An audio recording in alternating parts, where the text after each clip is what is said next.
Living a balanced life while doing what you love is the dream. But right now, a girl is yelling at Tori to get his eyes open, and she's standing right by the bed, telling him to come on and get moving already. She gets right in his face and shouts for him to wake up right now. Tori finally opens his eyes, thinking about how things are different in this world compared to his old life back when he was stuck in a dark, empty office, looking completely drained. He's sitting at a desk, realizing it's already 4 in the morning and he's been passed out for an hour, so he just stares off, wondering when the last time he actually got a decent night's sleep even was. With a heavy sigh, he tries to do the math. He pulled an all-nighter yesterday, and the day before that was only 2 hours, but he can't even remember anything before that, just laughing at how messed up his life has become. He looks over at the desk next to him. His coworker Akemi is totally out, snoring away while the clock keeps ticking. Tori looks around at the office and thinks the place looks like a pile of dead bodies with everyone passed out at their desk. Realizing that sleeping at work has just become the new normal, and he's at the point where he'd take any excuse just to get a break. But he feels like he can't, because everyone else has a family to get home to while he's all alone, making him feel like he's the only one who can stay behind while everyone else is busy with their real lives.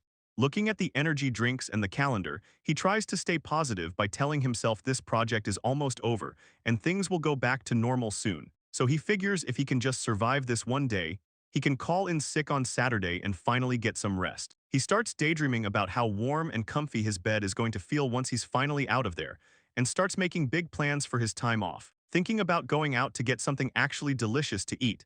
And he's looking forward to a real meal that's way better than the cheap convenience store boxes he's been living on. He remembers there's a new game he wants to play, along with a ton of manga and anime he's been missing out on. Thinking about his days off is the only time he feels any peace, so he decides to close his eyes and try to get a little more sleep before the actual work starts. Tori lets out a long sigh while leaning back in his office chair, thinking about how thirsty he's gotten after working for so long, and he reaches for his water bottle, telling himself that as soon as he gets a quick drink, he can finally close his eyes and get some rest. But he looks at the bottle and realizes it's completely empty, which just leaves him staring at it in total shock, and the only thing he can think is how much this situation sucks. He tries to settle into his chair anyway since he just wants a tiny bit of sleep, but the chair creaks loudly as he leans back and all of a sudden, he loses his balance and starts falling over, dropping his bottle while realizing this is definitely not going to end well. As he hits the ground, he realizes this feels way worse than just being lightheaded or tired, and his vision starts to go completely blurry while the world around him begins to warp and distort until he can't make out anything at all, and he starts to freak out, wondering if this is actually the end for him as he reaches out into the empty air. The last thing on his mind is how pathetic it is to die from just working too much, wondering if his coworkers are even going to be surprised when they find him. Tori thinks his coworkers will probably just assume he's napping on the floor and leave him there, thinking it would actually be pretty funny if they don't even notice anything is wrong until the shift starts. He sighs about all the stuff he still wanted to do, finally realizing that overworking himself like this was a huge mistake, and deciding that a balanced life where you actually enjoy yourself is the only way to live. He tells himself that if there's an afterlife, he's only going to work a normal amount and keep things low-key, vowing to live a life where he doesn't push too hard, takes his time, and just focuses on having fun. But a voice starts calling out to him, getting louder and louder until someone yells for him to wake up. His sister leans over the bed and shakes him, telling him to get up while he just groans under the covers, and she looks pretty annoyed, reminding him that it's already morning. She keeps at it until he finally lets out a pained sound, forced to leave his sleep behind as she tells him to wake up already. Tori hides under the covers, barely believing it's already morning, and he finally sits up, letting out a long groan while stretching his arms to shake off the sleep. He spends a moment just sitting there, looking out the window at the old-style buildings nearby. It finally clicks for him as he realizes that the whole reincarnation thing wasn't a dream, and his sister Letty tells him he needs to hurry up and wake up because it's time to get to work. He looks at her, thinking about how she's the younger sister of his new self in this world. Tori tries to crawl back under the blanket, asking for a few more minutes since kids are supposed to be allowed to be lazy. Letty isn't having any of it though, yelling that there's no such thing as she yanks the covers off him. She heads for the window, telling him she's letting some light in while he just sits there and agrees. The view outside shows a busy town with horse carriages moving down the stone streets as the day begins. Tori looks out the window, finally accepting the fact that he's definitely not in Japan anymore. This is one of those classic other worlds, filled with old-school houses made of wood and brick lining the stone-paved streets. It's a straight-up fantasy setting with horse carriages, swords, and even magic being part of everyday life, and this is exactly where he's been reincarnated. Letty gives him a big smile, asking if her big brother is finally awake. Tori thanks her and says he's up, though he's secretly thinking about how much he'd rather stay in bed, but he forces himself to get up anyway. His plan for this life is simple, just do a decent amount of work and live totally stress-free. He starts thinking about how his dying wish might have actually been granted. Back in his old life, he was a guy named Yadoya Kenta. Now he's been reborn in a town called Reubella. He's the son of the couple who runs a place called Bird's Tavern, and he's still a bit curious why he ended up at an inn. But he's just happy nothing crazy has happened in the 12 years he's been here. The biggest win for him is that there's basically zero overtime work, which makes him pretty hyped, though Letty just watches him, totally confused.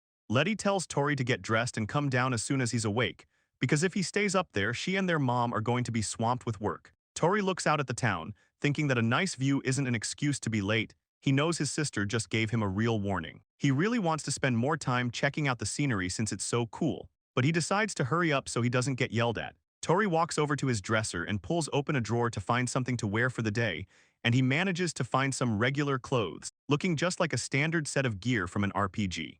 As he pulls the shirt on, he thinks about how the fabric feels a lot stiffer than the clothes from his old life, but he doesn't mind at all. He's actually pretty hyped because he feels like a legit villager in a fantasy world. Once he's finally changed and ready to go, he tells himself he's all set to start the day. He takes one last look out the window, thinking about how he's going to handle things today, and tells himself he'll work just hard enough to get by without overdoing it as he heads out.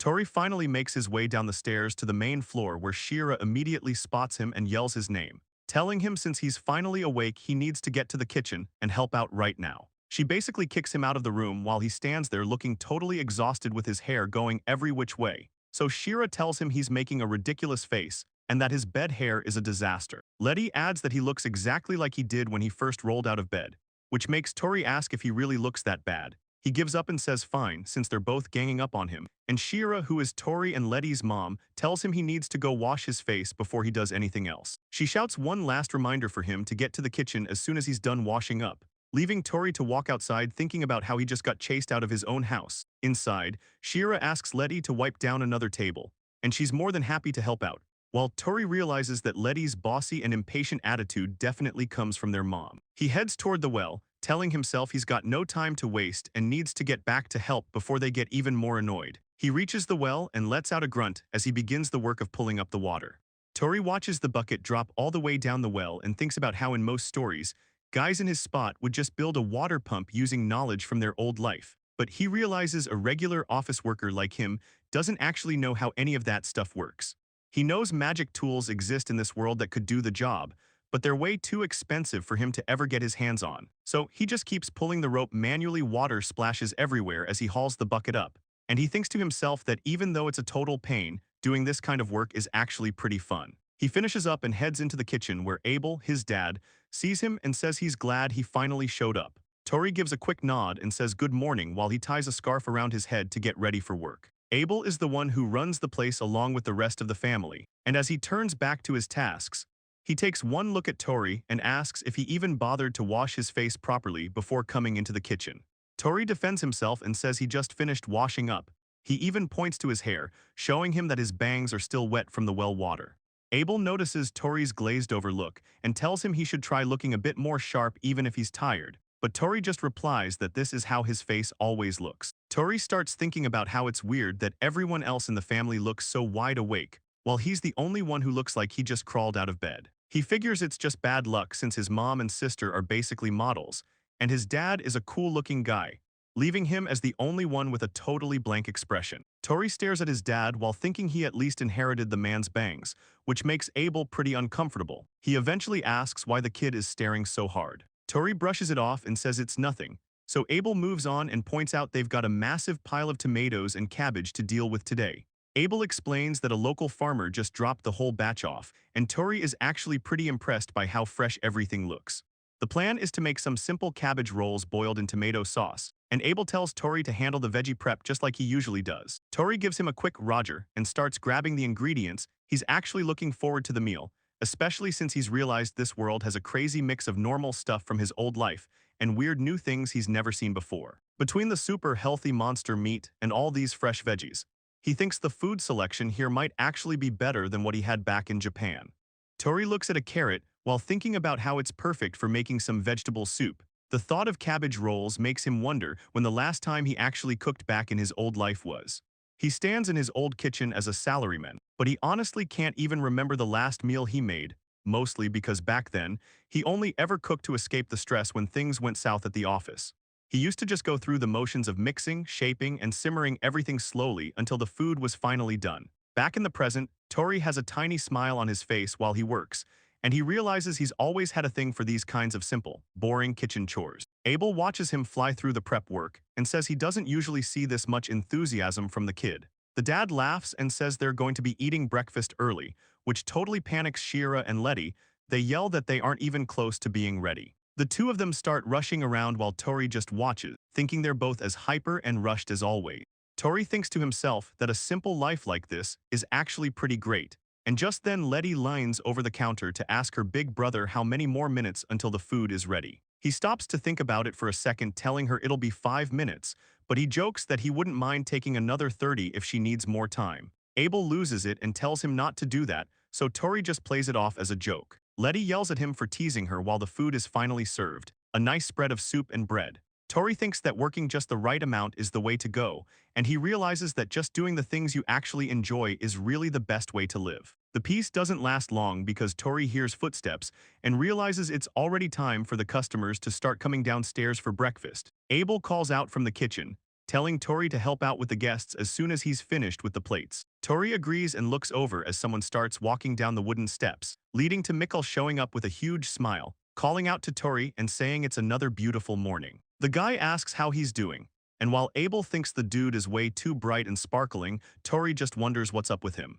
Tori thinks to himself that life would be way better if he could just skip the morning work and sleep in. But Mikhail just laughs it off, telling the kid it's typical of him to love sleep so much before wishing him a good morning. This guy is Mikhail. He's actually a high-ranking noble, even though he looks more like a prince from a storybook. Mikhail catches Tori staring and asks if there's something stuck on his face, so Tori just plays it cool and tells him he's totally fine. Tori tells the guy he was just thinking about how he looks perfect today, which makes Mikhail strike a pose like it's nothing. Mikhail agrees and says his day doesn't even officially start until he's made sure he looks completely presentable, leading Tori to think about how it's actually pretty impressive for someone to have that much energy so early in the morning. It might seem weird for a fancy noble to stay at a commoner's inn, but Mikhail loses it when he sees his breakfast and asks what the dish is, so Tori just tells him it's a Hamburg steak. Turns out the guy is staying here because he's obsessed with the food from Tori's past life that he cooks every once in a while. Tori originally thought the guy just wandered into the inn on a whim, but it was really just a lucky twist of fate that he got to taste Tori's cooking. After that, the guy fell in love with his dad's cooking too, so he's basically been living at the inn for a long time now. Tori mentions that his dad is busy in the kitchen making breakfast, and the main dish is going to be something special. But he gets interrupted when Letty and Shira walk into the room to start the day, both of them offering a cheerful morning greeting to everyone at the table. Mikhail lights up the second he sees them, acting like he's seeing royalty while Tori just stands in the back looking completely drained by the guy's energy. The noble turns on the charm, telling Letty she looks amazing and that just seeing her was enough to wake him up, which makes the little girl blush as he takes her hand and gives it a polite little kiss like he's in some fancy ballroom. Letty is clearly loving the attention, but Tori is cringing on the inside. He honestly can't believe the guy actually says stuff that cheesy out loud. He has to admit the guy knows how to work a room, especially since Letty and his mom don't seem to think much of the over-the-top flirting. Tori notices that Mikhail is smart enough to never try those moves on his mom, mostly because he knows better than to test his luck, while Abel is standing right there in the kitchen. The man is currently giving Mikhail the most intense death stare imaginable. It's obvious his dad is the jealous type, but Tori just shrugs it off, thinking it's actually a good sign that his parents are still so close. Mikhail catches a scent in the air and asks if those are tomatoes he smells, and Letty confirms it, explaining that breakfast today is cabbage rolls in tomato sauce, which Mikhail thinks sounds absolutely amazing. He starts getting all dramatic about it, saying the dish tastes every bit as good as it looks while going on a whole rant about the cabbage standing proud in a sea of red sauce. He even calls whoever invented the recipe a total genius, though Tori just gives a half-hearted shrug. Mikhail tells them he'll leave the cooking to them, but makes sure to remind them that he needs his usual side of bread and red wine to go with it. Tori just shuts his eyes and gives a tired, "Yes, sir," basically just going through the motions at this point. He watches the noble walk over to a table, thinking to himself that Mikhail really lives in his own little world, and his jaw practically drops when the guy pulls out a custom tablecloth, and a full set of personal silverware. Tori can't even figure out where he was hiding all that gear. He decides to just let it go since the guy isn't actually bothering any of the other customers, even if the whole setup looks completely ridiculous, making that one table look like a high-end restaurant right in the middle of their simple tavern. Mikhail likes to do things his own way, but he's not actually a troublemaker. He's a good guy who doesn't mind sharing his table when the inn gets crowded, which is exactly why the family gives him so much freedom. Tori calls out to his dad to put in the order for the tomato cabbage rolls, bread, and wine, and Abel gets it started right away. Tori brings the tray over a bit later, apologizing for the wait while Mikhail smiles, telling the kid he's really been looking forward to this. He takes a second to really enjoy the smell of the tomato sauce before thanking him, so Tori offers to pour his drink, but he's feeling a little tense because this isn't just house wine. Mikhail actually bought this high-end bottle himself. Tori remembers getting a taste of it once, and it was so smooth it made him wonder if the stuff from his past life was even real wine. The bottle is probably worth a fortune in gold coins, and he holds onto it with both hands, telling himself he absolutely cannot afford to drop it. Tori keeps his focus on the glass while Mikhail takes a second to enjoy the smell, mentioning that it has a really nice fragrance. Mikhail watches him closely and smiles, telling the kid he's actually getting pretty good at this. He points out that Tori is even pouring it so the label stays visible, and he hasn't dropped a single bit. Mikhail is actually impressed, saying Tori looks like a completely different person compared to when he first started serving that wine. It's basically perfect. With a bright look on his face, Mikhail says he'll be counting on Tori from now on. And Tori just listens as Mikhail mentions how there's supposedly someone else out there who pours just as beautifully, or at least that's what the guy says. Mikhail keeps the praise coming, telling Tori that with skills like his, he could easily be a waiter at some super high-class restaurant. But Tori isn't really interested, saying he's planning to inherit the family in anyway so he doesn't need to look for other work. He also admits that a job requiring all that manners and elegant stuff sounds like a huge pain, so Mikhail just gives him a wink and says that's fine. But he tells Tori to let him know if anything changes. He's more than happy to help introduce him to the right people. Tori gives a polite thanks, but he's left standing there wondering if Mikhail is actually being serious or just half joking about the whole thing. Mikhail decides it's finally time to eat now that they're done chatting, and he starts cutting into the steaming stuffed cabbage rolls, looking totally hyped to finally take a bite. He's blown away by the taste, mentioning how the soft cabbage and sour tomatoes perfectly match the meat. It's so good that he tells Tori he honestly can't get enough of it. Tori just gives a small smile and says he's happy that Mikhail is enjoying the food so much. Watching him eat, Tori thinks about how Mikhail is a pretty unique guy. He could easily afford a fancy restaurant, but he chooses to come here instead, which makes Tori realize that their family business, Bird's Tavern, is really lucky to have such great people as regular customers. The place starts getting busy with people filling up the tables and chatting. And then Tori notices everyone is showing up earlier than usual, so Letty guesses the smell of the tomatoes must be bringing them in. An adventurer guy yells out that he wants to book a room, and Letty looks totally surprised to see a customer showing up right now. Before anyone can react, Letty calls dibs on being the receptionist and tells Tori and her mom she's leaving the cafeteria work to them, which leaves the two of them pretty confused. Tori realizes she basically just ran away to avoid the rush. It's kind of annoying since the receptionist job is actually the easiest part of the whole process. With Letty gone, Shira takes charge and tells Tori she'll handle the tables up front while he needs to go help out with the ones in the back. Tori isn't exactly thrilled since the back tables mean he has to walk back and forth to the kitchen way more. But as soon as Shira asks if he has a problem, he shuts up and says no. A customer yells for service and Shira heads over, telling Tori she's leaving the rest of the floor to him while he just accepts his fate. He knows he can't afford to slack off because the place is only going to get busier, so he tries to focus on working as efficiently as possible. The inn pulls in all kinds of different guests, including the classic adventurers you'd expect to see in a world like this. A group of guys starts heading down the stairs. One is hyped about the smell of tomatoes while his friend complains about hating them, which the others think is a total waste. Tori sees them coming and realizes the usual crowd is finally making an appearance, so he greets the three of them as they walk in. The first guy to walk up is Ralph, a swordsman who seems way too energetic for this early, shouting out a loud morning greeting to Tori. Right behind him is Helmina, a wizard who's already starving and asking what's on the menu for breakfast today. Then there's Seek, the archer of the group, who's actually a bit more polite.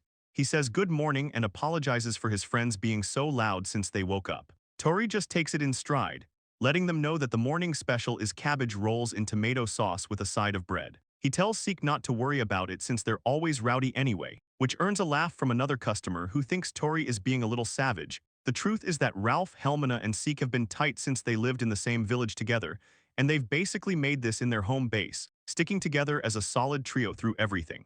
It's actually pretty rare to see a mixed-gender party get along this well without any drama, but Helmina just smiles and puts in her order for the rolls. Seek decides to go with the same thing, while Ralph decides to be difficult and just asks for something off the regular menu, so Tori writes it all down. He heads back to the kitchen window to let his dad know the deal. Everyone's having the cabbage rolls except for Ralph. Helmina is loving the smell of the food, looking totally distracted by it while she asks Ralph if he's actually going to skip out on eating. Ralph just sits there looking completely miserable, admitting there's nothing he can really do about it since he already ordered something else. Seek tries to be a good friend and tells Ralph to just speak up if he changes his mind so he can share a bit, but Ralph snaps back that he'd never say something like that. Tori shows up at the table right then, setting down the first few plates and letting Helmina and Seek know that their food is ready. Helmina is surprised by how fast the service is, thanking Tori as she reaches out to grab her bowl. The cabbage rolls look incredible sitting in the sauce, and the two of them don't waste any time getting ready to dive into the meal. As they start eating and raving about how soft the cabbage is, Ralph is stuck watching them, losing his mind over how good that tomato sauce smells. He finally hits his limit and face plants onto the table, complaining that his stomach is literally dying from hunger, just as Tori sets a plate down for him too. Tori explains that his dad whipped up some vegetable soup on the fly and even threw some wieners in there, which immediately fixes Ralph's mood. He starts shoveling it down and shouting about how he needs to thank Tori's dad later, leaving Tori thinking about how much people just love meat. Ralph suddenly asks Tori if there's any chance he's making those Hamburg steaks or that mayo he likes so much, but Tori just sighs and says he was asleep all morning, so he didn't actually get around to making any. Tori thinks about how those specific foods are actually from his past life. They don't even exist in this world, and since the recipes are pretty simple, he can still whip them up even though he was never a professional chef. It all started when Ralph stopped by the inn and saw Tori whisking things together, looking completely lost. But after one bite, the guy was totally hooked and became a massive fan of the food. Tori realizes he probably needs to be a bit more careful about showing off modern recipes like that. While Helmina and Seek watch Ralph lose it over the food, mentioning how he's always begging for more since it's the only place that serves it. Ralph starts doing this whole pretty please act to get what he wants. But Tori just thinks it's a little weird coming from a guy, even though deep down, Tori doesn't really mind doing the actual cooking for them. Tori looks pretty tired of the whole situation and thinks to himself that there's no way he's cutting into his morning sleep, especially since he'd have to cook at night, and he already has a big mission to take an afternoon nap.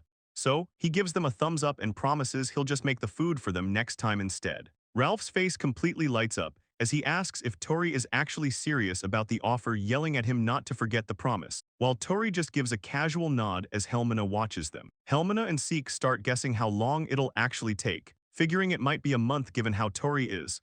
But they think his childishness is actually kind of cute, while Ralph cheers about the food he's going to get. The tavern is starting to get really busy, and Tori can't help but let out a frustrated groan because the place is suddenly packed with more customers.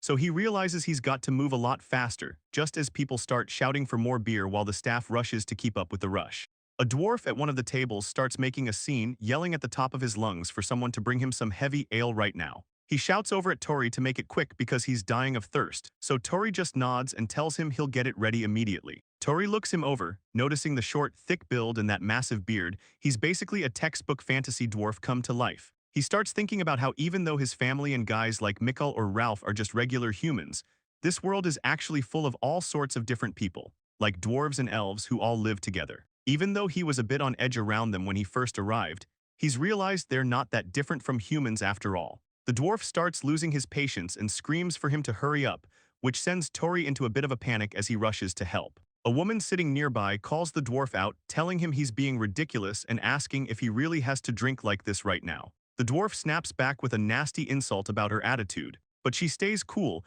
and tells him she just wants him to lower his voice a bit. She looks over calmly, explaining that her elf ears are actually super sensitive to all that noise. The dwarf settles down for a second and actually apologizes for the noise, but the tension is still pretty thick. Tori watches them, thinking about how elves and dwarves are always at each other's throats in games, yet here they usually get along. The dwarf starts making excuses, claiming his kind drinks ale like regular people drink water, but the elf woman isn't buying it. He doubles down, yelling that alcohol is basically life itself, and without it he'd dry up, even comparing her vegetable diet to a bunch of goats. She snaps back that vegetables are actually essential for survival while booze is just for fun, which really sets the dwarf off. The guy slams his hands on the table and stands up, asking her if she's really trying to pick a fight with a dwarf right now. She doesn't even flinch, just looks at him with this icy stare, and tells him he better pick his next words very carefully. Before things get ugly, Tori rushes in and slams a giant keg on the table, begging them both to just calm down since the ale is finally here. The dwarf takes a massive drink and immediately cheers up, saying it's perfect, leaving Tori totally drained while the elf woman stays quiet. Once things settle, she thanks Tori for stepping in and stopping the fight, and he just tells her it was no big deal. The elf woman and the dwarf finally settle into their own spaces. Turns out some people just don't click, no matter what their race is. Tori leans back as the tavern finally goes quiet, the rush is over, and these post-work breaks are basically the highlight of his day since he can actually sit down and relax for a second. It's a massive change from his old life back in Japan, and looking around, the only people left are the quiet guests and travelers just looking for some rest. The only ones still talking are Helmina and her adventure party, who are all huddled around a table in the corner. Helmina looks up and asks the guys what kind of jobs they should look for today. Ralph doesn't even hesitate and suggests they go on a subjugation hunt. He's completely sick of just picking medicinal herbs all day. Zeke nods and agrees that doing basic chores has gotten pretty boring lately. He thinks they're doing fine for money, so they might as well go for a change of scenery with a bigger combat mission. Tori watches them from a distance, realizing they're deep in a serious strategy meeting. He just watches them work, wondering how long this whole thing is going to take. Helmina stands up and tells the guys it's settled, so they need to go over all their gear before heading out. She wants to make sure they have every tool ready before they officially sign up for the subjugation hunt. Zeke just nods and says right, and Tori watches from the counter, thinking to himself that their big strategy meeting is finally over. The trio starts heading for the door and Tori just stays there, thinking about the word subjugation. It sounds like a lot to handle, especially since it all looks like a classic adventure setup with the swords and magic, but the reality is probably way more brutal than it seems. Back in his old life as Kenta, he used to love reading about quests and playing adventure games, but he never actually wanted to do it himself. In this world, it's not just a story, it's real life where people actually get hurt or worse, and it's definitely not as easy as it looks in books. So he finds himself really hoping that Helmina and her friends stay safe out there. Helmina notices him looking and Tori realizes he's been staring again, immediately feeling a bit awkward about getting caught. But Helmina just gives him a huge smile and yells that they'll do their best. Ralph waves goodbye too, promising they'll be back soon. Tori watches Helmina and her crew head out, wishing them the best of luck while they wave goodbye and disappear through the door. He stays at the counter thinking about how the inn is basically a melting pot, and even though the job keeps him on his toes constantly, he's starting to feel like it's actually pretty great. Just as he's getting lost in his thoughts, Letty sneaks up and yells at him, making him jump nearly out of his skin. She gives him a hard time for spacing out and suggests they trade spots so he can handle the reception desk. Tori moves over to the desk, still a bit rattled by the scare, but he's glad he can at least daydream a bit more over here. Suddenly, the whole room goes weirdly quiet and he hears everyone starting to whisper about something. He looks up to find a massive knight in full dark armor standing right in front of him, looking pretty intimidating. Tori realizes it's just Urgeth and gives him a casual good morning, though the guy just stands there like a statue. Tori notes that as usual, the big guy hasn't got a single word to say. Tori calls out to Urgeth to see where he's going, but the huge knight just keeps walking away, making everyone in the room freeze up. One guy even drops his food in shock as the heavy armor clicks right over to his table. The guy just stares, totally confused, as Urgeth reaches down and pulls a wallet out from under the table. The customer realizes he dropped it and gives a shaky thanks, while Tori watches from the side. He thinks about how Urgeth is always silent, and people always get the wrong idea about him. Usually when nobles get into fights or start having duels, they hire mercenaries like him for protection or to guard merchant caravans on the road. Urgeth has been staying at the inn for a while, but Tori still hasn't figured out if the person in that armor is even a guy or a girl. Most mercenaries just fight other people, but Tori knows Urgeth takes on monsters too. Just then a customer asks what's good today, and Tori suggests the cabbage rolls. Tori looks over at the massive knight and asks what's up with them today, but it's the same old story. Tori explains that the reason he can't tell if Urgeth is a guy or a girl is simply because the knight hasn't said a single word since showing up at the inn. Plus the armor covers everything, making it impossible to guess. Tori just hopes they might finally say something, but Urgeth just points at the table with a quiet slide of their finger. Tori already knows the drill and confirms the order, asking if they want bread on the side. Urgeth just nods in that same consistent way. Tori figures there's not much he can do about the silence, though he admits he was pretty creeped out by the big night when they first met. Seeing a bird land on Urgath's hand changes things, making Tori think the knight is actually a super kind soul, until he notices Urgath is actually shaking and panicking because of the bird. Abel calls Tori over, letting him know the food is finally ready, so Tori heads straight for the counter. Letty jumps in and offers to help out by carrying Urgath's order herself, which trips Tori up since she was just hiding a second ago. He watches as she walks right up to the massive knight with a huge smile. She starts bragging about the meal, saying these cabbage rolls are their dad's special recipe and will definitely fill them up. Urgath just gives a slow nod while Letty tells them to enjoy the food. She lingers there with a wide grin, making the knight visibly break a sweat. She tells them to just ignore her and eat, but Tori sees right through the act. He realizes his sister is just being a total schemer to try and catch a glimpse of what's under that helmet. Her eyes are sparkling with way too much excitement, leaving Urgath completely cornered. The knight finally picks up a knife and Tori lands in to see if. Tori and Letty hold their breath as the fork hits the plate, and Tori can't believe the knight is actually reaching for the helmet. Letty is totally locked in, waiting for the big reveal while Urgath somehow slides the food under the edge of his mask and swallows it in one go. The kids are completely stunned. They realize he's just that skilled at eating without ever showing his face, leaving Letty to drop the act. She asks if he liked it, and after a nod, she cheers about telling her dad the good news. Tori watches her flip the script so fast it's scary, and soon enough, the whole family is back in the zone. Abel's at the stove and Shira's on dishes while Tori tightens his bandana. Since the breakfast rush is finally dying down, he figures it's time to start on the guest house chores, but there's still one little problem he has to handle first. It looks like a few guests are still sleeping through their meal, so he heads up to wake them. Tori heads upstairs, thinking to himself that he doesn't actually have to wake these people up. It's their own fault if they can't get out of bed on time, but he really wants the guests to experience how good his dad's cooking is. He keeps walking, feeling like it would be a waste since they already paid for the full meal plan anyway. He spots the room he's looking for at the end of the hall and suddenly stops when a sweet, flowery scent hits him out of nowhere. It catches him off guard, making him realize this specific room always smells like flowers, which makes it pretty hard for him to keep his cool. He gives the door a knock and asks if Natalia is up yet, and lets her know that breakfast is almost over. Natalia just groans from under the covers, mumbling about how she just wants to keep sleeping while empty bottles sit on the table nearby. Tori tells her that's not happening today.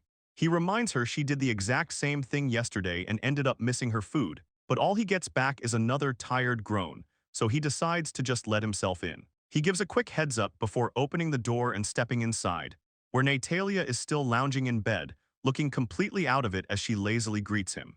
Tori says morning back, but he's mostly focused on the fact that her room is a total disaster. He tells her she needs to get moving because breakfast is ready, even though clothes are scattered all over the floor.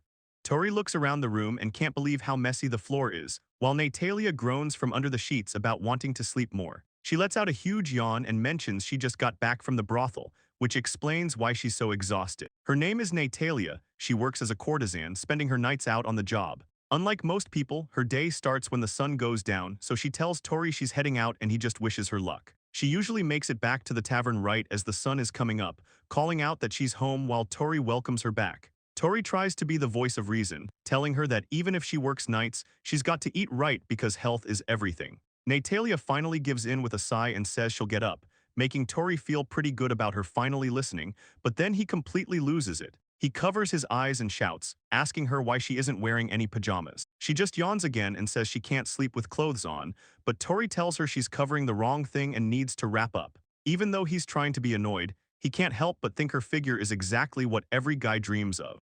Tori can't help but notice how perfect her body is. She's got a figure that basically any woman would be jealous of, and his eyes keep drifting toward her chest until he snaps out of it, wondering why he's letting himself get so distracted. Natalia catches him staring and teases him, asking if he's found something interesting to look at, which makes Tori immediately look away and lie about seeing nothing, all while panicking that he's going to be labeled a total creep. She doesn't stop there though, jokingly offering to let him touch her for free since they're close. Tori shoots that idea down fast and tells her she really needs to start waking up earlier if she wants any breakfast at all. She just giggles at him and says she's got it, but as he starts to walk away, she calls out again and asks if he'll stay and help her get her clothes on. He shuts her down, reminding her he works at the inn and isn't her personal servant, but inside he's just glad he kept his cool while Natalia finally starts eating, loving the food even though she's still so tired she can barely keep her eyes open.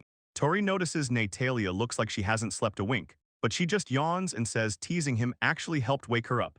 The kid mentions that eating made him feel even more drowsy, then realizes he totally gets her struggle because of his past life's overtime shifts. He starts getting genuinely worried about her, and right then, her dress starts slipping off her shoulder while she's eating. Letty rushes in to pull the clothes back up, telling Natalia she's being way too careless, which only gets a sleepy thanks in return. The lecture continues as Letty tells her she shouldn't be so messy even without customers around, especially since her looks make her stand out.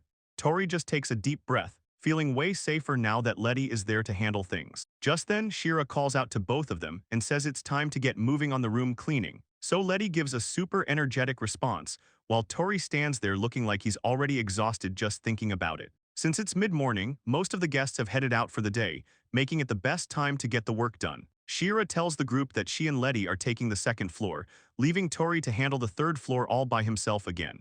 The third floor is mostly made of rooms for two people, so it's a popular spot for couples to stay. Tori thinks about how they had a few couples in last night, and honestly feels like he's not getting paid nearly enough for this kind of work. Letty notices him struggling and asks if he's just lonely up there, even offering to swap floors since she doesn't get to see the third floor much. Shira shuts that idea down immediately, telling them both that with so many women on the second floor right now, a swap is definitely not happening. Letty takes the rejection in stride and tells her brother to just hang in there and do his best instead. Shira gives a quick thanks, but her face says it all. Tori can tell she thinks Letty is way too young for whatever goes on upstairs, and he realizes just how overprotective his mom actually is. By the time he finally finishes, he's totally wiped out from scrubbing away all the stuff those couples left behind. Next up is grabbing the laundry baskets, and Tori knows that once this is done, he finally gets some actual free time, but even the laundry has its rules, like Mikhail pointing out his clothes are way too expensive for the tavern to wash, so he only hands over his towel. Helmina is a bit different,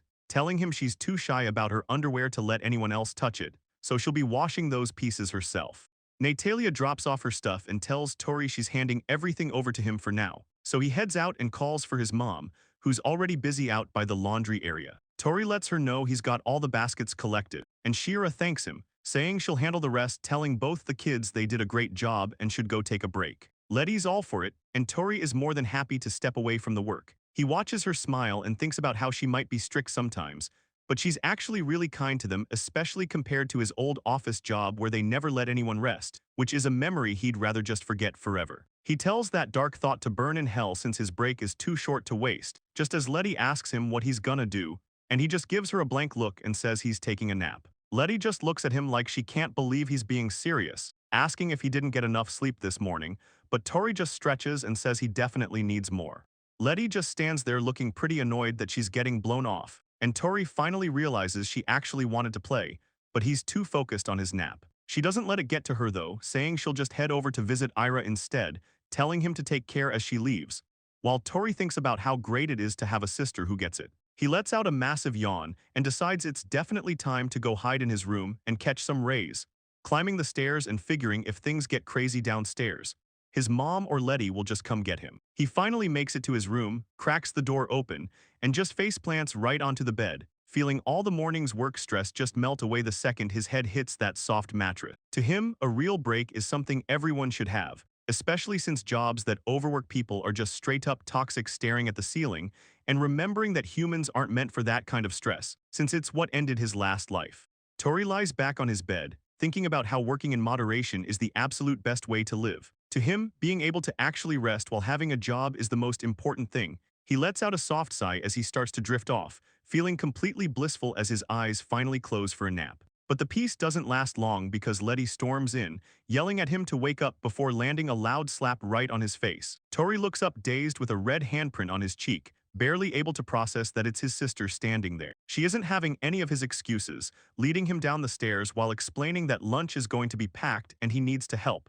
Tori just follows along lazily, realizing it's already way past noon. When they get downstairs, he's actually shocked by how crowded the place is, while Letty just gives him a look like she told him so. Turns out, the lunch rush isn't just people staying at the inn, it's full of carpenters, hawkers, and even the occasional adventurer stopping by for a meal. It isn't just the locals either, since people from other parts of town will walk a bit further just to eat somewhere they actually like. And apparently, some of these guys come here for more than just the food. They're looking for a bit of a pick-me-up for their souls, which basically means they're all there to see their idol. A customer calls out for a veggie stir-fry, and Letty handles it with a huge professional smile. Letty gives a huge smile as she thanks a customer for coming back, and it's pretty clear that her energy is the main reason this place stays packed. One guy asks for an extra large steak, so she lets him know that's going to cost a bit more. The guy tries to talk his way into a discount, but she shuts him down immediately, telling him there's no special treatment here. He looks a bit confused when she pauses to offer an alternative, but she just gives him another bright smile and says a real man should have no problem paying the full price for a meal like that. It works like a charm. The guy gets all fired up and takes back what he said, shouting that he'll take the steak like a man while the whole room starts cheering. Letty thanks him for the order as the crowd claps, and Tori watches from the side, thinking about how things are really heating up in here. She heads over to the kitchen counter and shouts the order for the stir-fry and the huge steak back to her dad. Abel looks pretty stressed as he asks if that guy was being weird or bothering her, but she just laughs and tells him he's overthinking it. She says she's used to that kind of stuff, leaving her dad to just sigh in relief, while Tori thinks about how much their old man has had to go through. Letty casually mentions that her mom and Ira taught her exactly how to deal with trashy customers and their shitty attitudes, leaving her dad and Tori completely speechless, while she spins around to answer another table, shouting that she's on her way. Tori thinks about how his little sister has turned into such a powerhouse, and his dad just gulps, totally agreeing with him. The tavern is packed and noisy as Tori hauls a massive stack of dirty dishes away from a table, when suddenly Mikhail shows up with his usual flashy energy, pointing out how slammed the place is this afternoon. Tori just sighs, saying it's pretty obvious, but Mikhail tells him to cheer up since the crowd just shows how much everyone loves this inn. Tori isn't really feeling the pep talk, but Mikhail ignores the vibe and points across the room, noting that his usual group is already waiting for him. A kid at a nearby table starts waving like crazy, calling Mikhail over to join them, and the whole group of kids gets hyped, telling him they even managed to score the best seat in the back just for this. Mikhail gives them a big thanks, acting like he's the guest of honor as he heads over to the spot they saved. One of the girls at the table says that compared to the work they do at the church, this job is way easier. The boy next to her agrees, adding that getting to eat all this tasty food is a huge bonus, and it turns out this is how Mikhail keeps his favorite spot. He has kids from the orphanage reserve the table for him, and in exchange he buys them all a big lunch. Tori watches the whole thing go down, thinking to himself that using kids to save a seat is a pretty wild way to do things, but Mikhail doesn't seem to care, happily telling the kids that the cabbage rolls they had this morning were incredible. The kids get hyped up just hearing about it, asking if there are any left for them to try, so Mikhail tells them all to go ahead and order whatever they want. They all start cheering and thanking him, and even Tori has to admit the scene is actually pretty heartwarming. The piece doesn't last long though, as Letty yells from across the room for her brother to hurry up with the clean plates. Tori is stuck hauling a massive stack of dishes, struggling to keep up with the rush. Once the lunch madness finally dies down and the customers start heading out, things get a lot quieter. The family finally gets a chance to relax and switch out of work mode, which leads to Letty heading outside to grab the laundry. She's pretty happy about it, mentioning how much she loves the smell of sheets that have been drying in the sun. Tori is right there with her, but he's mostly thinking about how those sheets would be perfect for a nap. Letty asks if sleep is the only thing on his mind, pointing out that their dad is annoyed he won't practice cooking, but Tori knows his limits. He thinks about how his past life cooking doesn't compare to his dad's skills, and besides, the kitchen is just way too much work. Tori thinks about how he's really not down to be a chef in the future, even if his dad wants him to. He figures he might as well give it one shot just to be nice, and Letty is already getting hyped up, telling him she can't wait to taste whatever he ends up making. He just stands there looking completely drained while Abel walks up with a pretty heavy look on his face and calls out his name. It looks like he's about to give him a serious talk, but Tori just shuts him down with a nope before the guy can even get a word out. Abel is totally thrown off, complaining that he didn't even say anything yet. Tori tells him he's got a sixth sense for when someone is about to ask him to do something annoying. Abel just stands there sweating, realizing he got outplayed, but he still tries to argue that it's not a bad thing, starting to say how Tori could actually be a great cook. Tori doesn't even let him finish and just drops another nope. The awkward moment gets cut short when Helmina suddenly shows up and calls out to Abel. He looks over, actually looking a bit relieved for the distraction, and Ralph is right there with her, asking if they're interrupting a family moment or something. The trio stands there waiting while Helmina says she's sorry for bugging them while they're on their break, but they really need to ask a quick question about something. Abel crosses his arms and tells them it's no problem at all, asking the group what's on their mind. Helmina explains that her group is looking at a job to take down some stone ants, but since they aren't totally confident in their own gear or skills, They wanted to get a professional opinion. She cuts herself off mid-sentence though, turning around to look at Tori because he's making a weird face. She asks him what's up, and Tori admits he's just confused why they're asking his dad for advice. He points out that the guy is a cook, not some monster expert, so the entire trio just stares at him like he's lost his mind. Ralph can't even believe it and asks the kid if he's actually serious right now, dropping the news that Abel is actually a famous adventurer everyone knows about. Abel just laughs it off, saying he's technically a former adventurer since he's retired, but Tori is having a total meltdown. He realizes he's lived with the guy for 12 years and had absolutely no clue about his past, which Abel thinks is hilarious, telling him it's his own fault for never asking. He gets back to business though, asking if they still want to know if they can take the ants, and starts breaking down the specs on the monsters. He explains that stone ants are covered in a rock-hard shell that makes normal hits do basically nothing, unless you can hit the tiny gaps in the joints or the eyes. He warns them that it requires crazy accuracy, which has Seek feeling like there's no way he can pull it off. Abel keeps the advice going. He warns Helmina and Ralph about how those ants spit acid, so they'd need real armor, but he honestly thinks they should just skip this job for now. Ralph admits they totally ignored the danger because the pay was so good. They decide to look for something else while Tori just stands there looking completely dizzy from all the new info. Abel offers to help them pick a better quest from their list. As long as they bring back some ingredients for the kitchen, Helmina gets super fired up and agrees on the spot. As Abel goes to lay out the new list of requests, Tori watches them work together.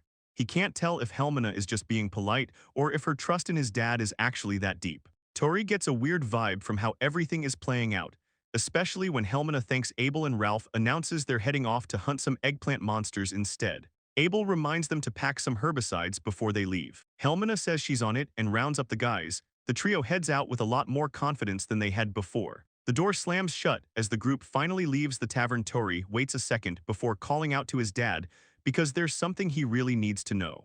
Abel looks over to see what's up, and Tori doesn't beat around the bush. He asks his dad why he ever gave up the hero life to become a regular innkeeper. The question makes Abel stop for a moment. He looks pretty thoughtful, like he's trying to find the right way to explain his choice. He starts by telling Tori that being an adventurer is a rough life. You're basically living with danger around every corner, and that's just the reality of it. Abel explains that being an adventurer is high risk and high reward since people die out there all the time. He asks if it doesn't make more sense to want a life away from all that. He's sure Tori gets it, especially since there's no point in risking your neck once you've already made your money. He looks over at the kid, thinking there's even more to it than that.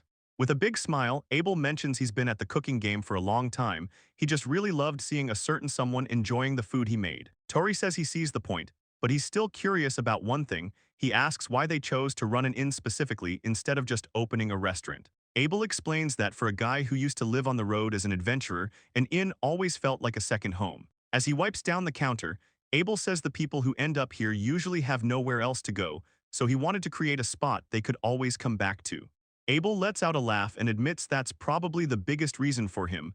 Tori just stands there for a second, finally starting to understand what his dad built. He thinks about all the regulars, like that eccentric guy Mikhail and the trio of new adventurers who just started their journey. Then there's the messy older sister Natalia and that mercenary Ergeth who never takes his armor off. Everyone is just so different. Tori closes his eyes and realizes that with all these people around, it really does feel like they're one big family. He knows it's all because of his dad's hard work, and he decides that's actually pretty cool. Abel is hyped that Tori seems to understand his philosophy, yelling out that the kid really gets him. He's got a massive smile on his face as he tries to use that momentum to convince Tori to become a cook, but Tori shuts him down instantly, saying he's perfectly fine just being a clerk. Abel can't believe it and asks why he won't do it since he doesn't hate cooking. Tori keeps it real and says he just hates how crazy busy the job is. Tori gets his dad's attention and asks if their mom was also an adventurer back when Abel was still on the road. He's really curious about how they met. But then Letty suddenly jumps in and wonders if their mom was just a villager Abel met while traveling. Abel is caught off guard by how excited Letty is to hear about their love story. And when Tori says he wants in on the gossip too, Abel realizes he's totally outnumbered. Tori turns to Letty and asks if she even knew their dad used to be an adventurer. They both lean over the counter looking at Abel for answers, but Letty just looks thoughtful and says she pretty much suspected it all along. She explains it makes sense because of how much Abel talks with the adventure guests. Meanwhile, Tori is losing it because even his little sister noticed while he had no clue. Letty says she tried asking their mom but didn't get any answers, which is why she and Tori are both so desperate to hear the real story. Abel tries to play hardball, telling the kids he'll only tell them the story if Tori agrees to become a cook. Letty immediately turns to her brother and tells him to just do it so they can hear the gossip, but Tori isn't having it. He gives her a flat no right away. He says he doesn't even need his dad's version anyway since he can just go ask people at the Adventurers Guild. Letty's already hyped to leave, but Abel starts panicking. He shuts that idea down fast, yelling that the guild is way too rowdy and depraved for his little girl to be hanging around. Tori and Letty just stare him down with these huge, expectant eyes. Abel can't handle the pressure and just sighs. He finally caves and says fine, admitting that he doesn't really have a reason to keep it a secret anymore. The big reveal drops when Abel explains that their mom was also an adventurer, and it turns out they were actually in the same party. The kids can barely process it. Tori's head is spinning as he tries to imagine his mom as some kind of epic warrior. He asks his dad if he's actually being serious, while Letty notes that their mom looks totally normal and doesn't really have any muscles. Tori gets a thoughtful look on his face, wondering if maybe she wasn't a sword fighter at all but was actually a sorcerer. Abel confirms that Shira was indeed a sorceress who supported the party from the back, which sends Letty running off to find her, while Tori just stands there trying to wrap his head around his mom using magic. Letty drags Shira back into the room immediately, and Shira looks a bit flustered as she confronts Abel, asking if he's actually telling the kids about their old lives. Abel plays it cool with his arms crossed, saying it's basically true and he didn't think she'd mind the kids knowing, so Shira just sighs and goes along with it. Tori looks his parents in the eye with a serious expression, asking the one big question on his mind, why they kept the fact they were adventurers a secret for so long. Abel gets real with them, explaining that his own parents were adventurers too, but they gave him a warped idea of the life, and he didn't want to do that to his own kids. Shira adds that just like their dad, she prefers the quiet life of running an inn, choosing peace and safety over the constant danger of being out in the field. The kids are pretty moved by the whole thing, with Tori realizing they did it all for their family's sake, while Letty just looks at them with total adoration. Letty turns to Tori and asks if he's ever thought about being an adventurer himself, but they both agree right away that it's not for them, feeling like they're on the same page. Tori changes the subject back to the cool stuff, asking his mom what kind of magic user she actually was, and Shira gets a bit shy, trying to figure out how to describe her style. It turns out Shira was a total pro at monster hunting. She was known for being super efficient, taking out enemies with the absolute minimum amount of magic needed. Shira looks pretty proud in her old adventurer gear as Tori asks if her skills were really that big of a deal, and she tells him that for a sorcerer, using magic efficiently is the most important part of the job. She starts getting a little shy, explaining that since her magic levels weren't that high, she didn't have much choice but to be smart with her spells, and Tori can't help but notice she's blushing through the whole explanation. Letty decides to jump right into the personal stuff, wearing a huge grin as she asks her mom the big question, what exactly made her want to marry their dad in the first place? Even Abel leans in with a straight face, saying he's actually pretty curious to hear the answer himself, which just makes Shira glare at them while her face turns even redder. She finally starts talking, looking down and admitting that back in the day, Abel was always there to protect her from monsters. And those moments really started adding up until she realizes she just slowly began to see him as her own personal hero, which is a pretty heavy confession for her to make in front of everyone. Hearing that hits Abel pretty hard, and he just stands there with his face completely flushed, barely able to mutter anything except how caught off guard he is. Letty absolutely loses it, squealing and surrounded by hearts because of how cute the story is, while Tori just stands there in silence, taking in the weirdly romantic vibe. Tori thinks to himself that this whole situation is pretty unexpected, realizing for the first time that his mom actually has a really soft, cute side to her. Shira catches him thinking that and immediately grabs his face, calling him a brat. She gives his cheek a solid twist, joking that she's about to show him the real power of a former adventurer. Tori lets out a massive yawn, completely drained while sitting behind the reception desk, thinking to himself that the afternoon break is the perfect time to relax since there aren't any guests around. He lets out a sigh and closes his eyes, deciding it's the perfect moment to sneak in a little nap, until someone suddenly shouts at him, calling him out for slacking off while he's supposed to be working the front desk. It's a girl named Ira, who gives him a big wave and a cheerful hello. Tori just looks at her, feeling a bit annoyed that his quiet time got ruined. He thinks about how she's just a total disturbance to his sleep, but she immediately tells him not to act like she doesn't know exactly what he's thinking. She sits down across from him and says there are no excuses for being that lazy on the job, but Tori tries to play it off with a straight face, claiming he wasn't slacking and was actually just making the best use of his time since time is money. Ira tells him he's way too good at talking his way out of things. She's his childhood friend, and just like Letty, she's the poster girl for her own family's inn. Ira is a super familiar face to the sibling, so much so that Tori's pretty sure Letty learned all her tricks for handling annoying customers straight from her. Tori just sits there looking bored, asking Ira if she doesn't actually have some work of her own to do, but she just calls him a hypocrite. She gives him a wink and a peace sign, bragging that it's actually her day off, which totally catches Tori off guard. He looks pretty crushed, complaining about how he's been working like a slave since the morning, and honestly, he's just straight up jealous. Ira just laughs it off and agrees, totally leaning into the fact that she gets to relax while he's stuck behind the desk. As they're talking, someone starts walking up behind them, noticing Ira and speaking up to say hello. Ira jumps a little and spins around, realizing it's Tori's mom, Shira, who just walked into the room. She immediately bows and apologizes for the interruption, but Shira tells her it's fine since the inn is pretty quiet right now anyway. Letty pipes up too, asking if Ira came over all by herself, and Ira confirms she just stopped by to play. Shira mentions that she's looking pretty dressed up today, and Ira gets a bit defensive, explaining that she's gotta have a different look for going out.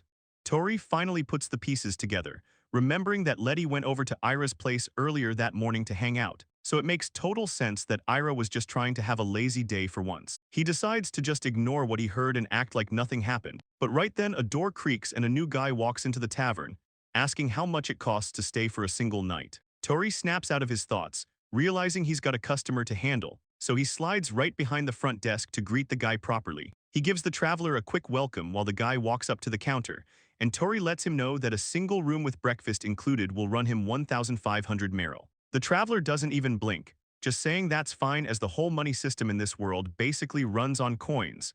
Everything from copper and silver to gold, and even platinum for the big stuff. It's how all the trading gets done, with merrill being the standard unit of measurement for everything you buy. Looking at the prices, it's pretty clear that 1,500 is actually a steal for a place like this. Between the solid reviews, the great food, and the hospitality, they're definitely on the cheaper side of things. But that low price comes with a catch. The place is honestly way too busy for Tori's liking, to the point where he's seriously considered raising prices just to keep the crowds down and get some peace and quiet. The traveler reaches into his pouch and drops the coins on the counter with a jingle, and Tori takes the payment, thanking him for the business. Tori asks the guest to sign in and offers to help him with the paperwork if he needs it, but the guy just says he's got it and will write it himself. After the guest finishes, Tori thanks him and lets him know he's in room 201 on the second floor, just gotta use the stairs in the back. And as the guy walks off with his key, Tori can't help but think he's pretty cool, wondering if he might actually be a knight. He's still thinking about it when he suddenly realizes Ira and the rest of the group have vanished from their spot. He looks around trying to figure out where they went so fast, and it turns out they just moved to a table nearby. He watches them from the counter, feeling a bit confused as Ira, Natalia, and the other girls start chatting away. The whole group is laughing and having a great time, and Tori realizes it's just a massive session of girl talk. He's a little surprised to see Natalia right in the middle of it all, so he starts sliding along the counter to get a closer look, curious about what they're actually talking about. He's almost in range when Letty catches him and tells him to stop slacking off. He gets caught red-handed and immediately tells her he's on it, realizing that there's no way a guy like him is getting an invite to that conversation anyway, so he might as well just get back to work. Tori sits at the counter thinking about how great it feels to hear all those happy voices around him. The noise in the tavern reminds him that he isn't alone anymore, unlike his old life where he was just a guy slumped over a desk. He looks off into space, thinking that if he'd spent his time like this in his past world, he probably would have been a lot happier. But Ira suddenly gets right in his face and yells his name, totally scaring the life out of him. Tori can barely get her name out, so she tells him to stop looking at her like she's a ghost and hands him a plate. And it's a massive slice of strawberry pie that she just made. Tori is pretty shocked and asks if it's really for him. Ira just smiles and says she'd feel bad if he was the only one who missed out. Natalia tells him he's definitely gotta try it, and Letty pipes up with her mouth full, thanking her big sister because the pie is so good. So Ira starts cheering him on to eat up. Tori just goes along with it and takes a seat with his slice. And as he takes a bite, he notices it's perfectly crunchy on the outside and soft in the middle, with the sweet strawberry flavor just taking over.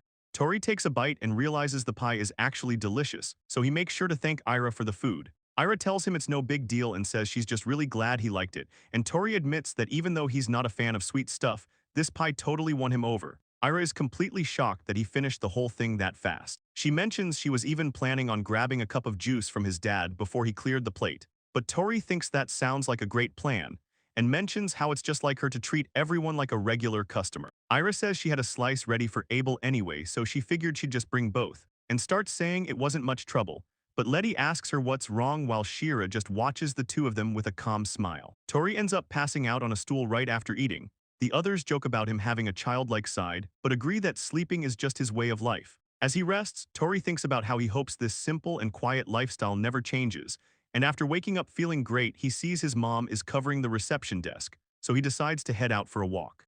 Tori checks out the trees in the courtyard and notices they're all spaced out perfectly. He thinks they were probably planted like that to act as a natural wall, but then he stops and just stares at them for a second. Looking at those thick, sturdy trunks gets his wheels turning, and he realizes the setup is actually perfect for a hammock. He can already picture himself lounging around in one, so he heads inside and pops open a storage chest. He's already got a plan because he knows exactly how to put one together.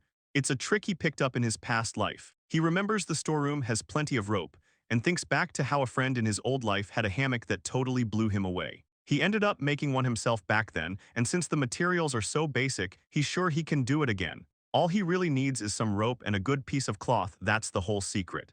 He grabs an old curtain and asks his mom if it's cool for him to take it along with some rope. Shira tells him she doesn't mind, but she's pretty curious about what he's actually up to, so Tori gets this proud look on his face and tells her he's obviously going to make a hammock. Shira just stands there looking completely lost.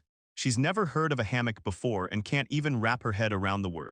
Shira is left standing there totally confused, asking what he's even talking about since she's never heard of a hammock. But Tori just keeps walking and tells her he's gotta move fast because he's on a schedule. He makes it out to the courtyard and finds a pair of trees that look just right for his little project. Tori gets to work by taking the rope, tying it into a ring, and wrapping it around the first tree. He slides the tied part through the other end and pulls it as hard as he can until it's locked tight. Then he grabs the loose end of the rope and starts the next part of the knot. He spins the rope around his hands to make another loop and pokes the end of the curtain through the hole he just made. He gives it a solid pull, and just like that, the first half of the hammock is ready to go. He does the same thing on the other side and pulls it all tight, and he can finally step back and show off his finished DIY hammock. Tori finishes up the last few details, making sure the ropes are tied tight so the whole thing doesn't just fall apart. He carefully climbs in and lets out a little grunt as he gets settled, and he finally just lays there, floating above the grass in his new hammock. It starts out a bit shaky, but then moves smoothly with his weight, making him feel like he's just drifting in space while the green leaves and blue sky look down on him. And he realizes hammocks are actually the best. He thinks about how his old office job really needed something like this, and how the birds chirping is the perfect background music, until a loud clunking noise breaks the peace and catches his attention. He looks over and sees Urgeth by the door, figuring the adventurer just got back from a job, but Urgeth just stands there in total silence, staring him down from behind that metal mask. Tori realizes the guy isn't moving at all, and since he's wearing a helmet, it's impossible to tell what he's even thinking. Tori watches as Urgeth starts heading straight for him, his heavy boots making loud thuds against the grass, and as the metal armor clanks with every step, Tori just looks up, feeling a bit nervous while the huge adventurer stands right over him. Tori realizes the guy is actually a giant, even taller than his own dad. He tries to break the ice by asking what's up, but Urgeth just stands there in his usual total silence. Urgeth stares down through his helmet for a second before reaching out a gloved hand, and he suddenly starts shaking the hammock while Tori is still inside, making the whole thing wobble. Tori tells him not to worry about it breaking because the ropes are actually really strong. Yet Urgeth keeps at it until Tori finally asks if he just wants to try laying on the thing himself. Urgeth starts nodding his head so fast the helmet is practically a blur, which Tori thinks is pretty impressive, but he's still a little worried, wondering if the hammock can actually support the weight of a guy in full plate armor. Urgeth looks completely crushed after hearing he's too heavy for the hammock, and Tori tries to help out, suggesting that it might actually work if he just takes the armor off. But Urgeth starts shaking his head like crazy because that's out of the question, leaving Tori wondering why he's being so stubborn. Tori starts overthinking things even with a stronger rope.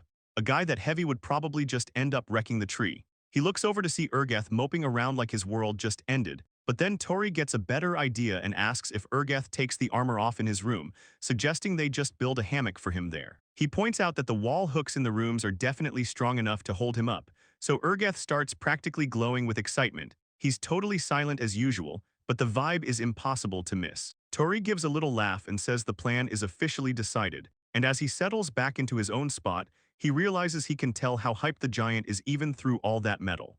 Tori hops off the hammock and tells Urgeth he's going to go grab the tools, so he should head up to his room and wait there, letting him know he'll be back in just a few minutes. Urgeth gives a quick nod to show he's got the message. But as Tori starts walking off, he stops in his tracks because he just remembered one more thing he needs to make sure the big guy understands. He looks pretty serious as he tells Urgeth that he probably knows this already, but he needs to stay off the hammock because the trees will definitely snap under all that weight. Urgath freaks out and starts running for the door, so Tori just gives him this blank stare to make sure the point really sinks in. Urgath is sweating under his helmet and stays quiet, and even though he's silent, it's clear he's terrified and ready to listen. Tori just gives a simple reply and heads off to get the supplies, and later he shows up at Urgath's door and gives it a few knocks. He calls out to the guy and asks if it's okay for him to come in, so Urgath cracks the door open to peek out. Tori tells him he's got everything they need and that it's time to get to work on the indoor hammock. He walks into the room with the fabric in his arms, politely saying excuse me for intruding as they get ready to set things up.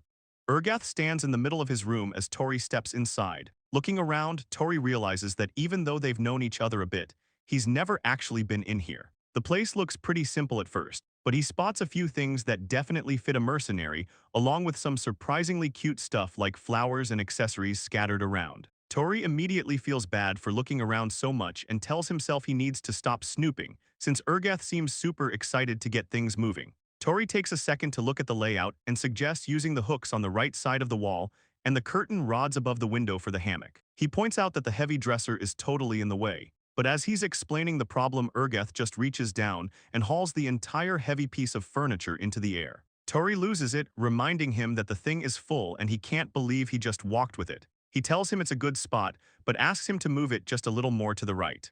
Tori takes the rope and thanks him, saying he's going to get everything set up right now while he thinks about how useful this will be for Urgath, figuring if the guy learns how to make it, it'll be perfect for expeditions. Tori asks if he wants to build it together since it'll be a good skill to have, and Urgath just nods his head like crazy. Tori gets to work on the materials, laying out the cloth and rope, and a little bit later they both show off the finished product, happy that they finally got it done. Tori hops in to test it out and says it feels pretty sturdy, but he warns Urgath not to go jumping into it or loading it with heavy gear. Watching Urgath mess with the fabric, Tori thinks it's exactly like seeing a kid with a brand new toy, and it's obvious that he tells Urgath he's heading back down to the courtyard, thinking to himself that the big guy probably wouldn't feel right out of his armor anyway. As he walks away, he thinks about how a day spent working, and then resting is actually a pretty good life. But then he hears a strange metallic sound, turning around to see what's going on. He finds Urgath standing there holding out a small drawstring pouch for him to take. Tori looks into the pouch and completely loses it, seeing it's packed with gold and silver coins, and he asks if this is actually Urgath's pay. The big guy just nods, and when Tori asks if he's really giving him all of it, Urgath nods again without hesitation, leaving Tori holding the bag and feeling bad. He says he appreciates the thought, but it's just way too much money and he can't take it. But Urgath just turns around and starts walking off. Tori tries to yell for him to wait, though Urgath has already written a note explaining his side, saying knowledge is power and what he learned is worth every bit of that gold. Because Tori finally gets it, the stuff he knows is totally unique to this world since it came from his past life. He realizes that even the most basic things he remembers are probably worth a fortune to the people living here. It makes sense why Urgath is so willing to hand over his earnings.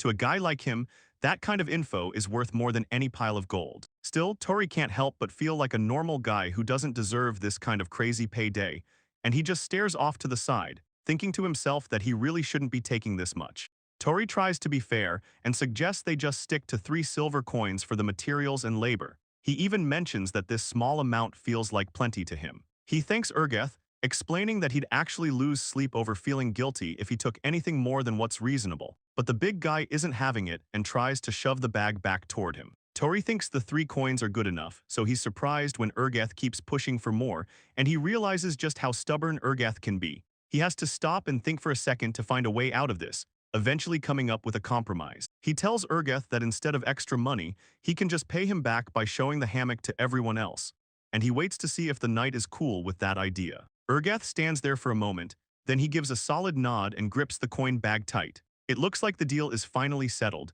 so Tori tells him to reach out if he ever needs anything else before heading for the door. As he walks away, a bunch of loud clanking and metal noises start coming from the room. Tori stops in his tracks, realizing that Urgath is finally stripping off that massive suit of armor, and he's suddenly hit with a massive wave of curiosity. He's dying to know what the guy actually looks like, thinking he might just try to sneak a quick peek. Tori heads back down the hall, telling himself that a customer's privacy is important, though he still wishes Urgath had just let him see what was under the armor anyway, leaving the night behind as he heads outside. He figures it's finally time to hit the courtyard for a well-deserved nap on his new hammock, but things don't exactly go according to plan. He stops dead in his tracks, sweating a bit as he realizes Natalia has already claimed the spot. He asks her what the heck she's doing, but she just casually greets him and mentions how nice the hammock feels, making him feel a bit awkward. Natalia asks if he's the one who built it, and while he admits he did, he tries to remind her that he actually made it for himself. She doesn't seem to care and points out that since it's in a public area, he should probably let guests use it too. A bit of logic that leaves Tori completely stumped. He realizes she's actually right about the guest thing, and he's just standing there trying to figure out what to say. Natalia rolls over and tells him she's not some jerk who's going to steal his spot forever, but she also says she isn't finished with it yet, so she suddenly grabs him and pulls him toward her. She suggests they just share the hammock and nap together, which sends Tori into a total panic, causing him to lose it. Natalia asks why he doesn't think it's a great idea, but he's too busy yelling for her to wait and telling her there's no way that's happening. Natalia asks if he really hates the idea of sleeping next to her that much. Tori starts panicking, trying to explain that it's not her, it's just that the hammock is way too cramped, so he gives up on the courtyard entirely. The guy is so drained from the hammock drama that he just collapses face first onto his own mattress, thinking he's finally found paradise. The peace doesn't last long before Abel starts yelling for him to get up and help with the grocery run. Tori groans that he's coming, realizing his break is officially over. He heads downstairs to meet his dad, trying to look on the bright side by telling himself that at least grocery shopping is better than cleaning the whole place. Abel looks pretty energized, telling Tori they have a massive list of stuff to pick up today and it's time to move. Tori gets a bad feeling that things are about to get a lot more complicated. Right on cue, Ira spots them and asks if they're heading out somewhere. Tori explains they're hitting the market for dinner supplies, and Ira immediately jumps on the chance to tag along, saying she has some errands of her own to run anyway. Letty sees the group forming and tries to join in, raising her hand to say she's coming too, but she gets shut down immediately. Shira grabs her and reminds her that the laundry is piling up and she still needs to handle the reception desk. Letty starts complaining, asking why they have to do more laundry when they just finished a batch. Shira tells her to hang in there, explaining that just because they're done with the guests doesn't mean the household chores are finished, leaving Letty looking totally miserable. Abel tries to cheer Letty up by promising they'll buy all her favorite fruits at the market, asking her if that'll make her feel better. It works like a charm. Letty's face completely lights up as she thanks her dad for the treat, and she's suddenly all about sharing the fruit with their mom once they get back. Tori jokingly tells her not to mind him, but Abel just laughs it off and says it's time to move. Abel is still looking a bit embarrassed by the whole thing, so Tori tells him he better fix his face before they actually get to the market, and with Letty finally in a good mood, the three of them head out into the streets. Their goal is the main market in Reubella. Tori leads the way with his backpack on, thinking about how he used to just stare at the town from his bedroom window. He realizes there are things you can't get just by looking, and you have to experience them yourself, like the way the stone pavement feels under your feet while you walk. The downtown area is a total change of pace. It's loud, crowded, and full of that classic city energy. Everywhere they look, people are haggling over prices while shopkeepers yell out to grab customers, creating a constant wall of sound from everyone in the crowd. The main street is a total zoo, just a constant wall of noise from everyone talking and shouting at once, while Tori gets completely distracted by the weapon shops, thinking about how cool and fantasy they look. He's just standing there staring until Ira yells at him to get over to where she is because they're supposed to be going to the market, not hanging out on the main street. She literally has to grab his arm and drag him along while he apologizes for zoning out. Turns out the market is on a side road that branches off the main path. It's a lot more organized than the chaos they just left, and since Reubella is surrounded by all these little villages, it's the go-to spot for everyone to sell their crops. It makes getting fresh food super easy, so they finally make it to the stall where a big shopkeeper is waiting. Ira tells Tori he's got to be more careful, and the guy laughs saying he thought they'd gotten lost for sure. Ira looks around at all the vendors and mentions that it seems like a busy day with a ton of stuff for sale. Tori agrees. Even though he's around here all the time, he's seeing meat and fish he's never even laid eyes on before. It hits him that the plants and animals in this world are way more diverse than back on Earth. You could eat something different every day and never run out of new things to try, especially with monsters in the mix. And even though it's a lot to take in, Tori finds the whole idea of so much stuff being out there pretty exciting. Tori asks his dad what the plan for dinner is, and Abel starts listing off the menu. He's thinking white stew with turnips and mushrooms, plus some meat for the main course. Abel gets that look in his eye while wondering which meat to pick, and Tori can tell right away that his dad is going to take forever to decide. Moving along, Tori asks Ira what she needs to get, and she says it's just some seasoning and fruit, all while Abel is already getting distracted by the different stalls, so Ira tells them she'll just finish her errands and catch up with them later.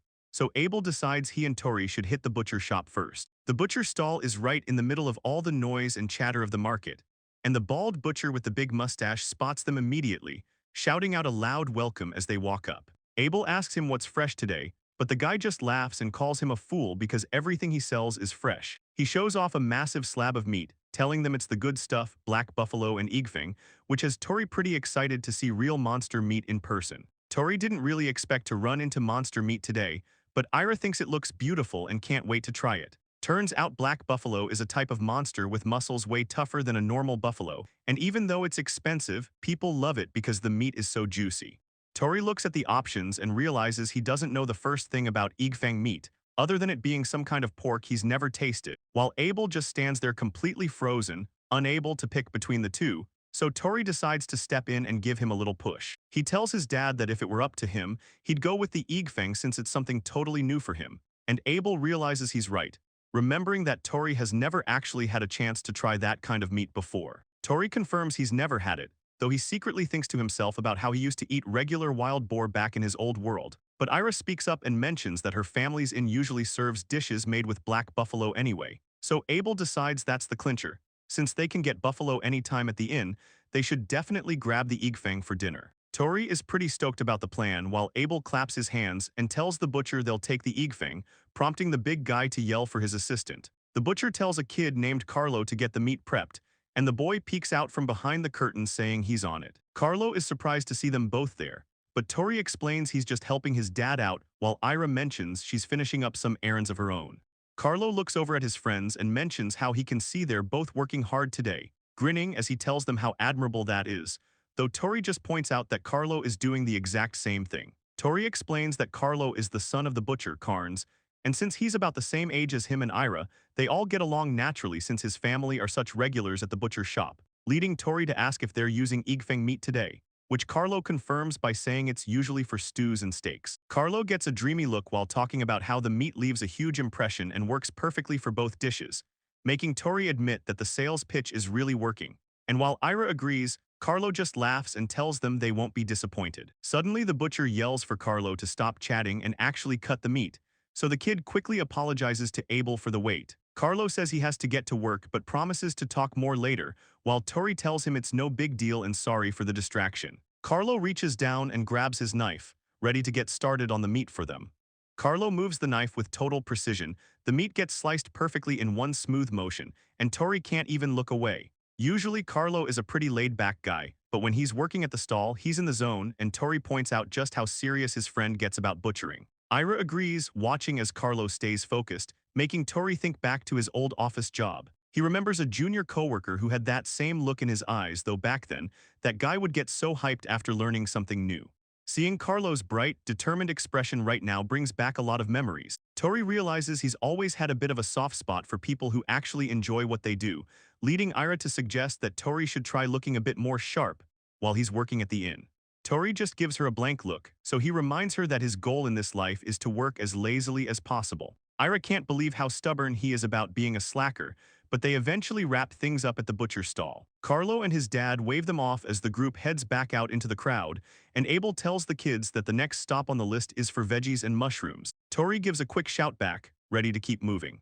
Abel checks out the produce bins and mentions the selection here is always top tier. Tori looks over the stock and has to agree they look pretty fresh. So Abel just stares at the kids for a second before calling out to Tori and Ira. He tells them he's got a quick question for them. Then he holds up 2 heads of lettuce and asks which one they think is fresher. He wants them to pick between the left rabbage or the right one, catching the kids a bit off guard since rabbages are a pretty unique local vegetable. They're basically like purple cabbages, but with leaves that are way more tender, and Tori doesn't even blink. He just asks to see the stems first. Abel holds them out so the kid can get a better look at what he's working with, and after checking out the bottom of both veggies, Tori says he's seen enough to make a call. He points out that the one on the right is definitely the fresher pick. Ira nods along in agreement, and someone nearby yells that he's totally right. It turns out the person shouting is Hart, the greengrocer's son. He's a young kid with glasses who looks like He takes his veggies pretty seriously, and he explains that when it comes to rabbages, a whiter stem always means a sweeter taste. He tells them it's the very first thing anyone should check,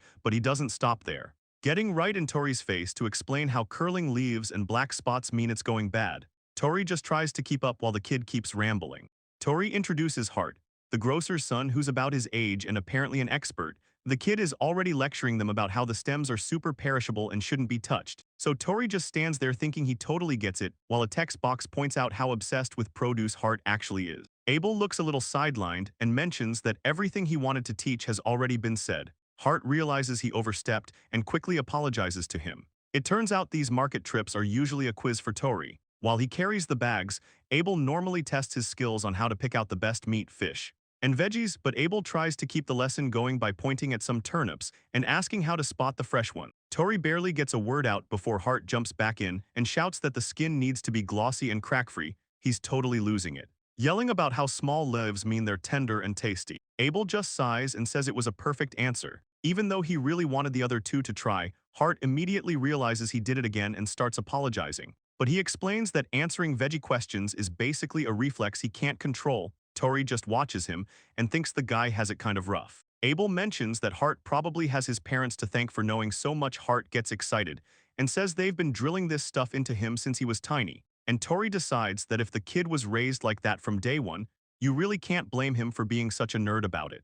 Tori stands there with a totally blank face, telling his own brain to stop being mean after he caught himself wanting to blame Hart's weird family for the kid's vegetable obsession. Abel keeps things moving and says it's time for the next question, but he makes sure to point at Hart and tell him he's banned from answering this one. Hart mumbles a quick okay while looking completely devastated. Tori can see the disappointment all over the kid's face, while Ira realizes Hart just genuinely loves this stuff. Abel points his finger at two big piles of white mushrooms and asks the group if they can actually tell what the difference is between them. And Tori just looks at them confused, asking if they aren't all exactly the same, but Ira leans in and says they're definitely two different kinds of mushrooms. Tori can't believe it and shouts that they look identical. He and Ira both put their faces right up to the bins to try and find any small detail that stands out. Abel just laughs at them and says there are tons of varieties out there. He admits he's giving them a real trick question to see how they handle it. Hart is practically vibrating and trying to scream the answer through Abel's hand. Tori watches him struggle and thinks the kid isn't even trying to hold back anymore. Since Hart clearly knows what's up, Tori figures there has to be a real answer buried in there somewhere. He decides to really focus and find the difference himself, but he picks one up and sees no special patterns or shapes at all. He realizes pretty quickly that solving this one is going to take a while.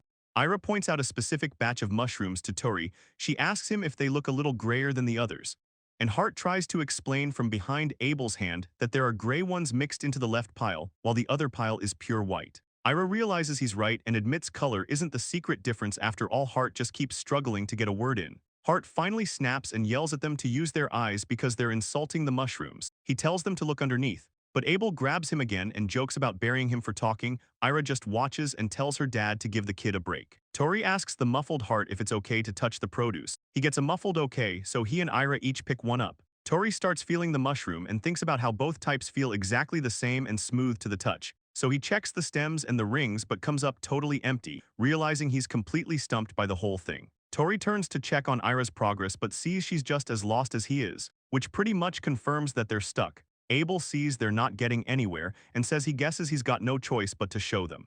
Hart finally catches his breath after being let go. He immediately starts yelling at Tori and Ira for ignoring him earlier, and he jumps straight into a lecture about gills.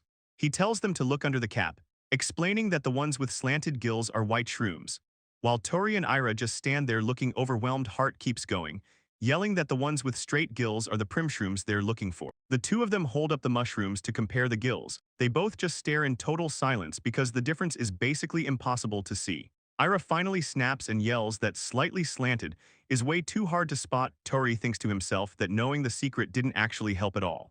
Abel steps in and places a hand on the kid's head. He tells them that mushrooms are actually some of the hardest ingredients to tell apart. So Ira admits it seems like something even an expert could mess up. Tori points out that you just have to hope you don't accidentally grab a poisonous one. Hart strikes a proud pose and brags that no poison would ever get past him. Tori watches him and thinks the kid is actually pretty dependable. But the kid gets right in their faces and starts shouting for them to do all their shopping at his stall. Tori realizes he's definitely not shy about business. Abel watches from the side with his arms crossed, just grumbling about how the little brat is stealing all his best lines. Abel tells the kid he really needs to think about his behavior, but Hart just yells back that while he's sorry, he isn't actually going to change. Ira watches them and mentions that Hart has a pretty intense personality. She says his love for groceries is wild, and it actually reminds her of how obsessed Tori is with his naps. Tori immediately talks back and says it's not an obsession, it's devotion, which just makes Ira wonder why that's the specific part he's hung up on. Tori looks at his backpack and realizes it's completely stuffed. They really went overboard with the shopping today, but he glances back at the shop and realizes that things aren't actually finished quite yet. Hart is still going off, shouting about how tomatoes taste so much better when they're baked because it brings out all the sweetness. He tells Abel that adding cheese and veggies makes for a perfect gratin, and Abel thinks that sounds like a great idea for dinner tonight. Tori realizes those two could probably talk all day, though he has to admit the tomato dish sounds pretty tasty, when suddenly Ira reaches out and taps him on the shoulder. Asking if he's got a minute to help her out, she explains that she still needs to track down some fruit and seasoning before they can finally head home. Ira asks Tori if he can come along with her for a bit, and Tori agrees since it doesn't look like his dad is ready to leave yet. Ira thanks him, while Tori lets Abel know they're heading off for a second, and Abel just tells them to stay safe. As they walk together, Tori asks her what kind of seasoning she's looking for, and Ira excitedly tells him she's buying sugar. Tori asks if that's really all she needs, but she explains she's grabbing sugar and some fruit, so the whole trip should be over pretty fast. Tori just nods along as they make their way through the market. They finally make it to a shop where the clerk welcomes them in and asks if they're out doing chores today. Ira politely asks the guy for some sugar, and he confirms the order as he reaches for the stock. The shopkeeper sets a heavy sack down on the counter and tells her it'll cost 3 pieces of silver. Ira looks at the bag and asks if it's okay for her to inspect what's inside first. The guy just laughs and says she's pretty mature for her age, telling her to go right ahead and check it out.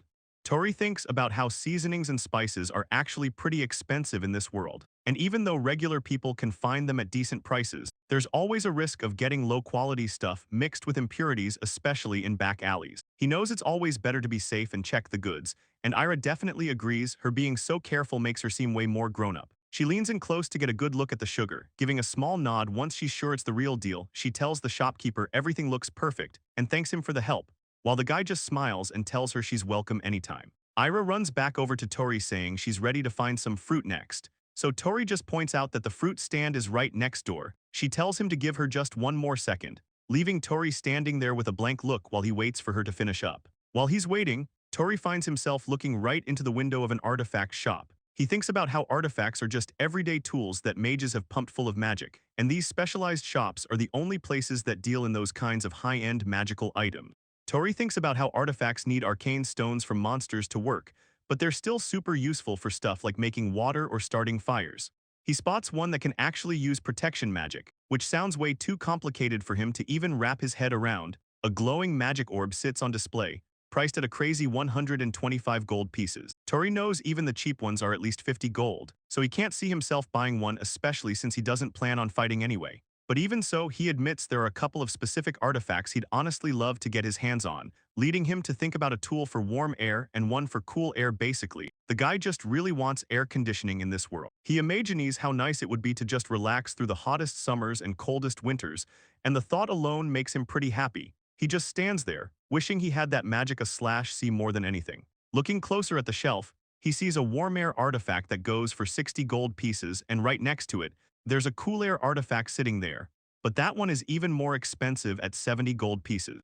Tori realizes that once he adds the big arcane stones needed for power, the total cost hits a crazy level. He just stands there thinking it's way too many gold pieces. The price is way higher than anything they could ever afford, and right as he's feeling down, Ira walks up and asks if he's staring at the artifacts again. Tori points them out and explains that he really wants the ones that make warm and cool air, which gets Ira to lean in for a closer look. She tells him straight up that there's no way they can buy something that pricey since only rich nobles and merchants can afford them. Tori knows she's right, but still wishes he had them. He starts getting all emotional, telling her that with those two things he'd have the best sleep ever, especially with cool air during the summer heat, and he keeps going on about how nice it would be to stay toasty during the winter, while Ira just watches him and says he obsesses over the weirdest stuff. She reminds him that everyone else gets by just fine without that kind of luxury. Tori admits that's just how it is in this world, but he still wants this second chance at life to be exactly how he pictured it. He reaches toward the glass, thinking about how those artifacts would make his dream of a lazy life of leisure way easier to pull off. Tori says there's nothing wrong with wanting a more comfortable life,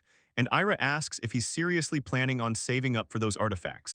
Tori explains that he's not going to push himself any harder than necessary. He's just going to make money at a relaxed pace, while the old guy nearby just gives a casual nod. But then Tori starts second-guessing how long that'll actually take, and realizes he needs to find a way to get rich quick or his plan won't work. Ira hears this and suggests he should start by heading over to the fruit stand, which just leaves Tori looking totally confused about why he'd go there. He wonders what a fruit stand could possibly have to do with his dream of living a lazy life of leisure. And while he's standing there overthinking it, Ira reminds him that they actually need to go pick up something for his sister Letty. She asks if he seriously forgot, and points out that his dad Abel definitely did since he spent the whole afternoon just chatting away. Tori just agrees and tells himself he really needs to get better at keeping the promises he makes. Ira decides she's done for the day and heads home, wishing Tori some luck with the upcoming night shift at the tavern. Tori tells her to take care, and as she walks off, Abel stands there with his arms crossed thinking about how much of a cutie Ira is becoming. Tori gives a simple answer, but Abel leans in and asks the kid what he really thinks about her. Tori is completely blanking on how to answer, but Abel isn't letting him off the hook. He tells the kid to take a hint and just say if he likes Ira or not. Tori is pretty surprised by the question and thinks to himself that while Ira is definitely cute, kids his age shouldn't really be focused on stuff like romance. Abel doesn't see it that way though, telling Tori that since he's already 12, it's high time he found a girl or two to spend time with. The guy even starts bragging about how he had girls chasing him everywhere back in the day, which just makes Tori laugh and ask if his mom knows he's talking like this. That hits a nerve and Abel almost admits she doesn't know, but he catches himself and starts panicking, telling Tori to just hold on a second. He gets all serious and tells Tori that this talk stays strictly between the two of them, and he better not go around spilling the beans to his mother. Tori just teases him about the girl or two comment, leaving Abel shouting and apologizing as they head back home. When they get back to the tavern, Letty is right there at the entrance to welcome her dad and big brother home. Abel greets her and hands over the bag of fruit they promised. She's totally thrilled and thanks them right away for bringing the treat back. With that out of the way, Abel tells Tori it's time to start getting dinner ready, and the kid just gives a quick nod as they get to work. Abel looks over the ingredients and mentions how everything is looking super fresh today. So he tells Tori to go ahead and get the veggies and mushrooms chopped up while he handles the heavy lifting. He tells the kid to watch how he cuts this huge slab of igfang meat, and Tori just gives a simple nod, secretly glad he's not the one who has to wrestle with that giant piece of meat. Tori gets to work, watching his dad for a second before he starts dumping all the chopped vegetables into the big cooking pot on the stove, getting everything ready for the long simmer. A bit later, Abel announces that the stew is finally done, and Tori can't believe how strong it smells, asking if the igfang is what's making it smell so much better than usual. Abel tells him he's spot on and explains that since they went all out on the ingredients, it's going to taste way different than the regular chicken stew they usually serve. Tori just stands there for a second, thinking about how that incredible smell is going to make it almost impossible to focus on the rest of his work today. Just then, a voice from the entrance catches his attention. Someone outside is already freaking out over the smell of the meat, and Tori recognizes exactly who it is before the whole gang of adventurers walks in. Mikhail is already praising the aroma, Helmina is super excited, and Ralph is basically ready to dive headfirst into a bowl of meat stew. Tori welcomes Mikhail, Helmina, Seek, and Ralph back to the tavern as they all announce their home looking pretty hungry after their day out. Helmina mentions how much she loves the stew that Abel makes, but Ralph has to set her straight. He lets her know that Tori is actually the one doing most of the cooking these days. The adventurers are surprised to hear how much he does, so Tori explains that while he does the cooking, his dad is still the one who handles cutting the heavy meat. But Helmina loses it when she actually sees the size of the slab, asking if it's monster meat while Mikhail confirms it's definitely igfang just like he thought. Abel starts getting a bit overwhelmed with them crowding the kitchen, so he tells the group they're distracting him and says they need to go sit down and wait for their food. Once they head out, Abel looks over at Tori and tells him he better move fast because the dinner rush is about to hit them hard. And he's right, because as soon as evening rolls around, the inn fills up with guests coming back from work, all of them ready to start drinking and eating. Tori realizes that with this many people, his special stew is going to disappear in no time, so he decides he better get another batch going immediately. Abel tells him he's going to be stuck on meat duty, so he puts Tori in charge of the turnip and mushroom soups which Tori handles by dual-wielding ladles like a pro. The sun starts to set and the sky turns red, which is the universal sign for every worker in town to head straight for the tavern to unwind. Tori can't see the dining area from the kitchen, but judging by the sound of Letty and his mom running around and people asking for tables, the place is completely packed. Orders start flying in from everywhere, with customers shouting for Shira to bring out rounds of ale for the whole table as the night really starts picking up. Shira hauls a heavy load of ale to the tables while a customer shouts to see if they can finally order food. So Ira tries to keep everyone calm by asking for just a bit more time, but the pressure is on, and Letty runs to the kitchen window, slamming her hands down to ask her dad when the food is actually going to be ready. Tori tells her the first batch is good to go, but she needs to warn the guests that the special steaks take longer to prep and are first come, first served. So Letty turns back to the dining room and announces that they're taking orders, though she warns everyone to be quick because the steaks are limited, and the whole tavern just loses it, with guys throwing their hands up and shouting because it's finally time for dinner. Tori watches the chaos from the kitchen and asks if those guys are already drunk, but Ira just says they didn't have much else to do while they waited. And honestly, Tori is starting to get a bit worried about Letty being out there with all those drunkards, which is a feeling Ira totally shares. She points out that Letty is only 10 years old, and having a little kid around all those wasted old men makes her feel pretty uncomfortable. Ira mentions that Ricotta should be arriving any minute, so Tori decides that as soon as she shows up, he's going to have Ira switch places with Letty, and right on cue, the door swings open as Ricotta finally walks in and apologizes to everyone for being late to her shift. Ricotta finally shows up looking completely wiped out from her day job as an apprentice theater actress. She explains that her practice session just kept dragging on, but Abel tells her it's all good, and to just go get changed so Letty can finally move to the kitchen. Letty shouts back and slams the door as she heads out, leaving Tori standing there wondering what's coming next, when suddenly Ricotta bursts back into the room already in her waitress uniform, announcing she's finished changing. The noise totally catches Tori off guard and he jumps, thinking about how she's always ridiculously fast at getting ready, but Ricotta just winks and gives him a thumbs up, saying that in the theater world, being a quick change artist is just part of the job. It turns out she's working hard to become a real actress, but she still makes it to the inn every night to handle the busiest shifts. Abel tells the girls to head out to the dining area and reminds Tori that it's time to switch spots with Letty, so Ricotta and Ira head out together to start their shift, leaving Tori to handle the transition, even though he's secretly wishing he could just stay in the back and keep prepping soup instead of heading out to the floor where someone is already calling Letty's name. Tori gets the signal that it's time to swap roles, so he moves out from the back, while Letty lets him know that table 2 in the back is waiting to order, and Tori confirms he's got it. Ricotta tells him she's going to cover the other side of the room while he handles this section, and Tori thanks her as she heads off, but when Tori goes to take an order, the customer is totally bummed and asks where Letty went. The bald guy asks if she's in the kitchen, and his buddy chimes in saying they'd way rather have a cute girl serving them, leaving Tori standing there with a blank look on his face while someone tells him to think about the situation. Ira shows up to save the day, pointing out that since Letty is in the kitchen, it means they actually get to eat her cooking, which totally works, because the guy realizes the food is going to taste way better than anything Abel makes. The customer gets all hyped up and yells for Tori to bring him some of Letty's special soup, but Tori just shuts him down, saying there's no such soup and he can only pick between turnip, mushroom, or stew.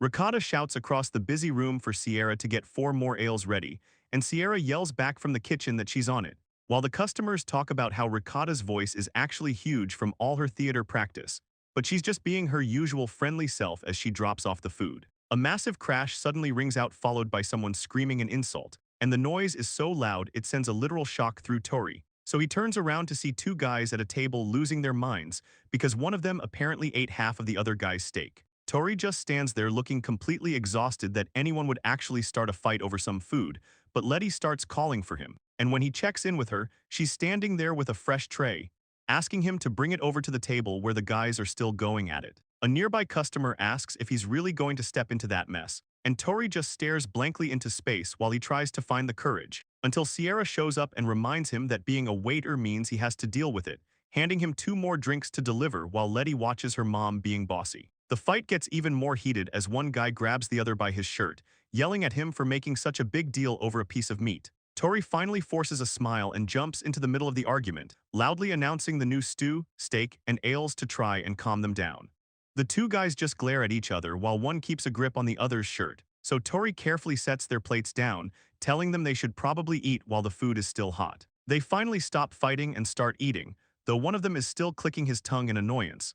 allowing Tori to walk away and breathe a huge sigh of relief. Mikhail watches him walk back and tells him he's got serious guts for stepping into a fight like that, but Tori just looks dead tired and says he's gotten used to it, thinking to himself that this rowdy crowd is exactly why he doesn't want his sister Letty working the night shift, especially since the tavern is starting to get really loud. Suddenly, everyone looks up as Natalia starts coming down the stairs, looking way more elegant and put together than the mess he saw earlier, and the entire room just stops and stares, including Tori, who can't help but be impressed by her transformation while the guys around him start losing it. Tori realizes this must be her work mode since she looks like a completely different person compared to how she was this afternoon. And as she walks through the tavern to head out for the night, the customers start whistling and shouting compliments her way, but she just keeps moving. She's got a totally different vibe now that it's nighttime, looking serious and professional as she heads toward the door, until some guy at a table yells out asking if he can have her for the night, leaving Tori standing there looking completely awkward. Natalia looks down with a cool expression, telling the guy he's welcome to visit her shop if he wants, and adds that for the right price she really could be his. Tori just stands there with his face turning bright red, completely floored by what he's hearing while the girls in the back start squealing. The whole room starts buzzing as one guy complains he's way too broke for this, while another points out that a night with the butterfly of the dusk costs 30 gold coins. The customers keep gossiping about how you even have to book a spot 6 months in advance just to see her, all while Natalia starts walking across the room. Tori hears her heels clicking closer and someone in the crowd shouts out that she's actually heading straight for him, making everyone wonder if someone finally caught her attention as she stops right in front of the kid. Before he can even react, Natalia leans in and gives him a smooth kiss on the cheek right in front of every single person in the tavern. She pulls back with a soft smile, looking much kinder than before, and simply tells him that she's heading out for the night. Tori is completely frozen and blushing like crazy, barely able to stammer out an okay and tell her to take care of herself. And as her heels click away toward the door, the entire tavern just sits there in total silence, staring at him like they can't believe what they just saw. A hand slams down hard on the table with a loud thump. Some guy starts yelling at Tori, and it's clear the kid is in trouble. Customers start dogpiling him from every side, demanding he clear their empty plates or clean up spilled ale. Tori just stands there looking completely overwhelmed, while everyone keeps shouting for him to get over to their tables. Finally, the rush ends and the door slams shut as Letty cheerfully tells everyone they'll see them tomorrow. Tori is basically a zombie at this point, barely able to mutter a thank you as he leans against the counter. Ricotta wipes the sweat off her face and tells him they finally finished the hard part. She gives him some credit for the hard work, but Tori can only give a weak reply. Even though they just survived a nightmare shift, Ricotta is already hyped to start cleaning. Tori just watches her, totally confused about where she gets all that energy from while he's about to collapse. The tables are a total mess with empty mugs and leftover food everywhere. Ricotta starts hauling away massive stacks of dishes, while Letty gets to work scrubbing the wood clean. Abel shows up carrying the very last of the load, looking pretty satisfied that the night is finally wrapping up. He looks over at the kid and tells him he's officially done for the day and can go head upstairs. Tori is so relieved he just puts his head down, barely believing he actually made it through. He sees that Letty has already crashed and is fast asleep, and for a second, he thinks he's finally going to get some rest too. But then Abel calls his name again. His dad gives him a huge smile and tells him they're doing takeout tomorrow, so he needs to be up extra early. Tori just lets out a long groan, realizing his break is going to be way shorter than he hoped. Tori heads up the stairs and calls out to his mom and Ricotta, letting them know he's finished for the night and heading straight to bed. He gives a little wave as his mom reminds him to be up early, while Ricotta calls out a quick goodnight from the floor below. The door to his room clicks open and he steps into the quiet darkness, where the only thing waiting for him is his bed. He tosses his gear to the side and collapses face first into the pillows, letting out a long sigh as the fatigue finally hits him. Lying there, he thinks about how he really worked himself to the bone today, picturing all the different faces and chaos he dealt with since morning. He starts counting the hours in his head, remembering how he was already moving at 5 in the morning before the guests even showed up. He stares at the ceiling, running through the endless list of cleaning, laundry, and grocery shopping he managed to get through. It adds up to about 10 hours of work, though he tells himself the afternoon nap and the errands shouldn't really count as hard labor. Between the daydreaming and the breaks, he realizes this is nothing like his old life where he was stuck at a desk all day with zero freedom. He admits that waking up early still sucks, but as he finally drifts off, he knows his life is way better than it used to be. Tori's eyes finally drift shut as he sinks into his pillow, thinking about how good it feels to just let go and sleep. He tells himself that tomorrow he'll just work a normal amount and keep things peaceful. But that doesn't last long because suddenly his dad, Abel, is right in his face. He starts shouting for Tori Boy to get his head out of the clouds and wake up. Tori jumps out of his skin, screaming for his mom while Abel just stands there looking annoyed. He asks if Tori is a ghost or what, telling him to get moving, while the kid just groans about how it's still way too early to be alive. Abel doesn't want to hear it and reminds him that they talked about making takeout yesterday. Tori stands there looking completely dazed, barely remembering the conversation. Abel just sighs and tells him to get dressed and get down to the kitchen already. Tori says okay. But as soon as his dad starts walking out the door, he tries to snuggle back into the blankets for a few more minutes. Abel doesn't even have to look back to know what's happening. He tells him not to even think about it, and Tori realizes he's caught heading downstairs. Abel explains the plan. He wants Tori to take the food and sell it at the staging post later today, and to make things more interesting, he tells Tori that he can be the one to decide what they're actually going to cook.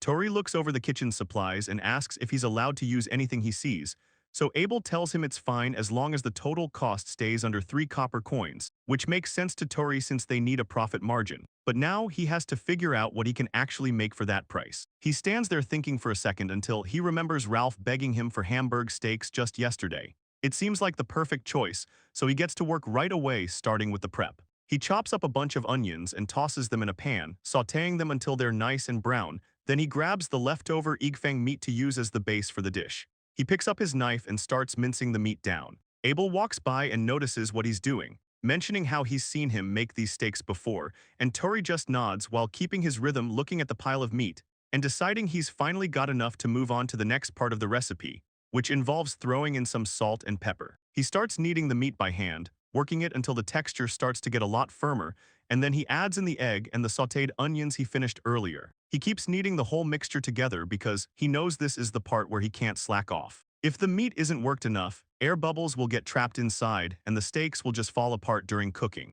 Tori starts on the finishing touches, making sure the meat isn't too thick and pressing a light indent into the middle before searing it, letting it brown on one side before flipping it over. Once the other side is cooking, he turns the heat down and covers the pan, then moves on to shredding some cabbage while the meat sits.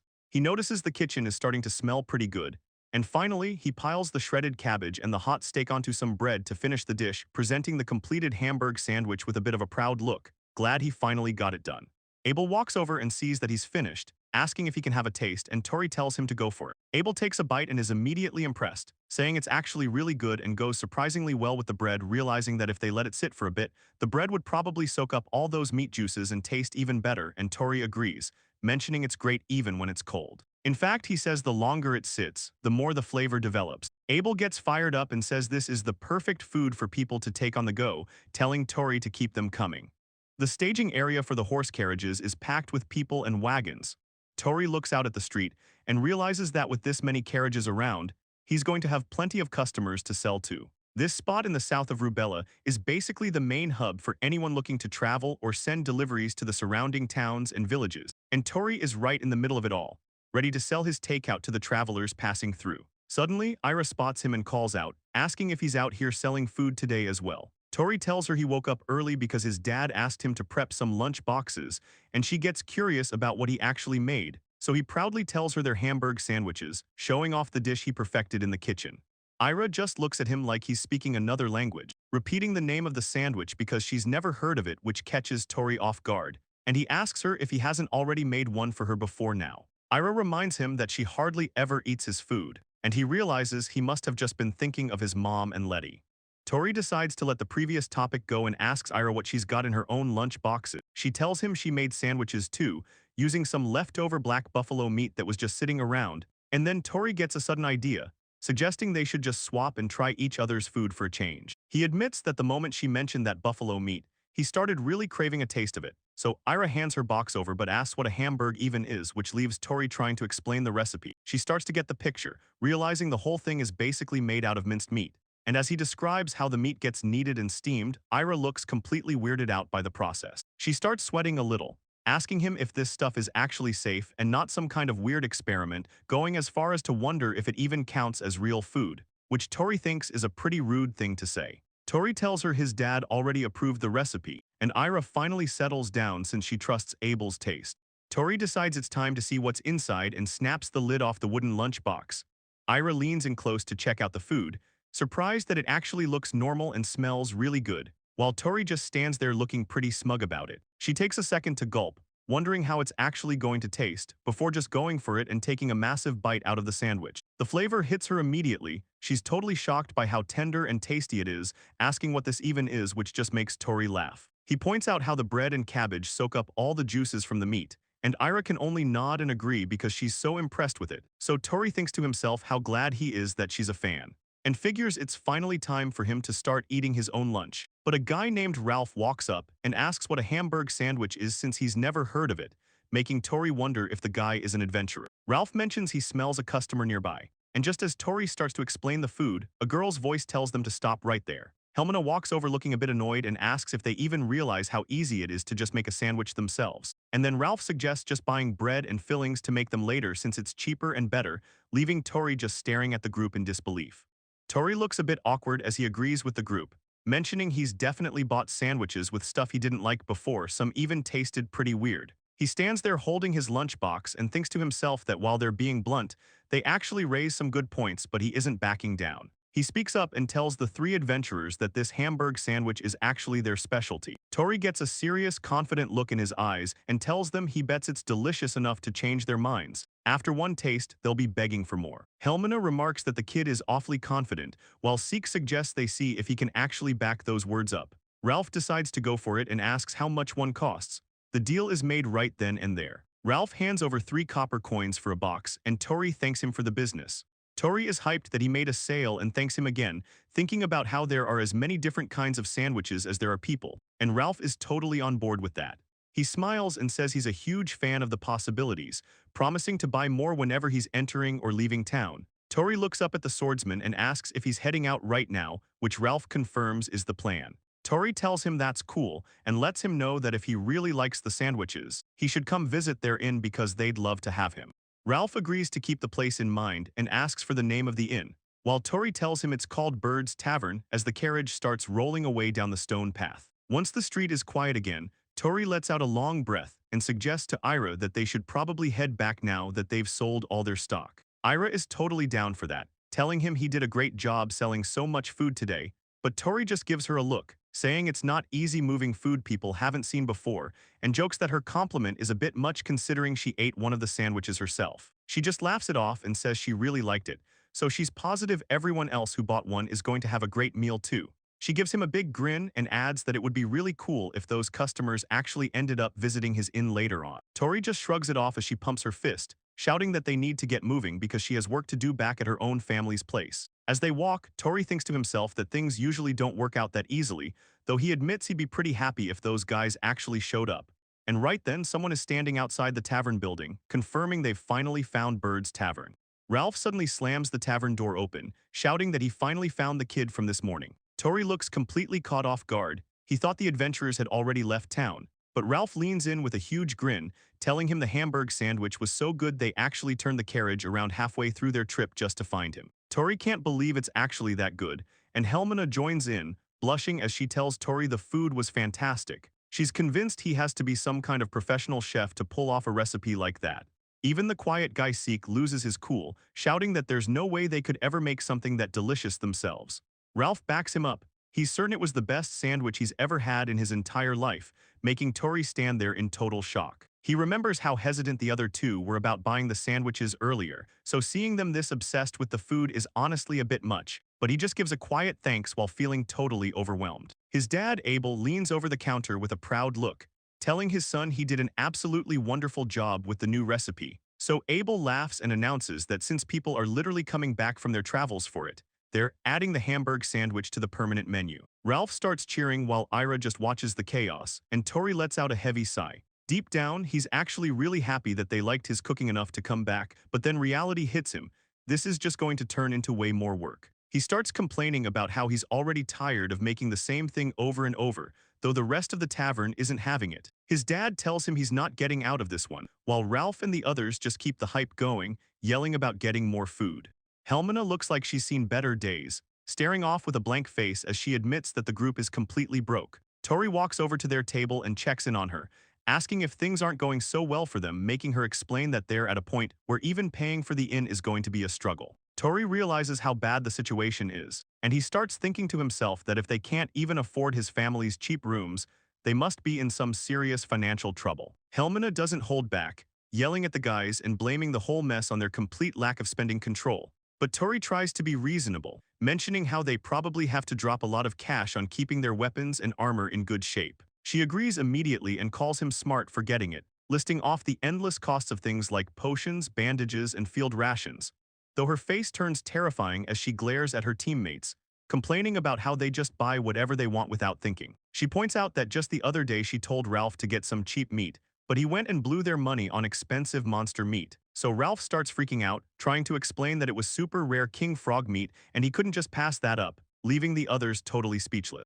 Ralph shouts that the purchase was a once-in-a-lifetime deal, but Helmina screams back that he needs to wait until they actually have money, and Tori just watches the whole thing from the side, thinking about how fast this whole conversation spiraled out of control. Helmina yells that there are absolutely no excuses while Ralph keeps trying to defend himself, but Seek admits the meat incident was only a few days ago, which is why she's so mad, so she turns on Seek next, telling him to stop acting like he's innocent when he's constantly blowing their budget on arrows. She calls him out for secretly buying expensive enhanced arrows and trying to hide the cost from her, making him stammer about how they're for emergency boss fights, though she points out he never actually uses them, leaving Tori feeling bad for her. Ralph finally snaps back and tells her it's not fair to blame them when she's been spending a fortune on her own magic stones. But Helmina gets this scary, dark look on her face and asks what exactly he's trying to imply with that comment. Ralph stands his ground, pointing out that she stays in the back of every fight and only uses her magic a few times at most. So he asks her straight up why she's burning through all those expensive stones so fast if she isn't even casting that much.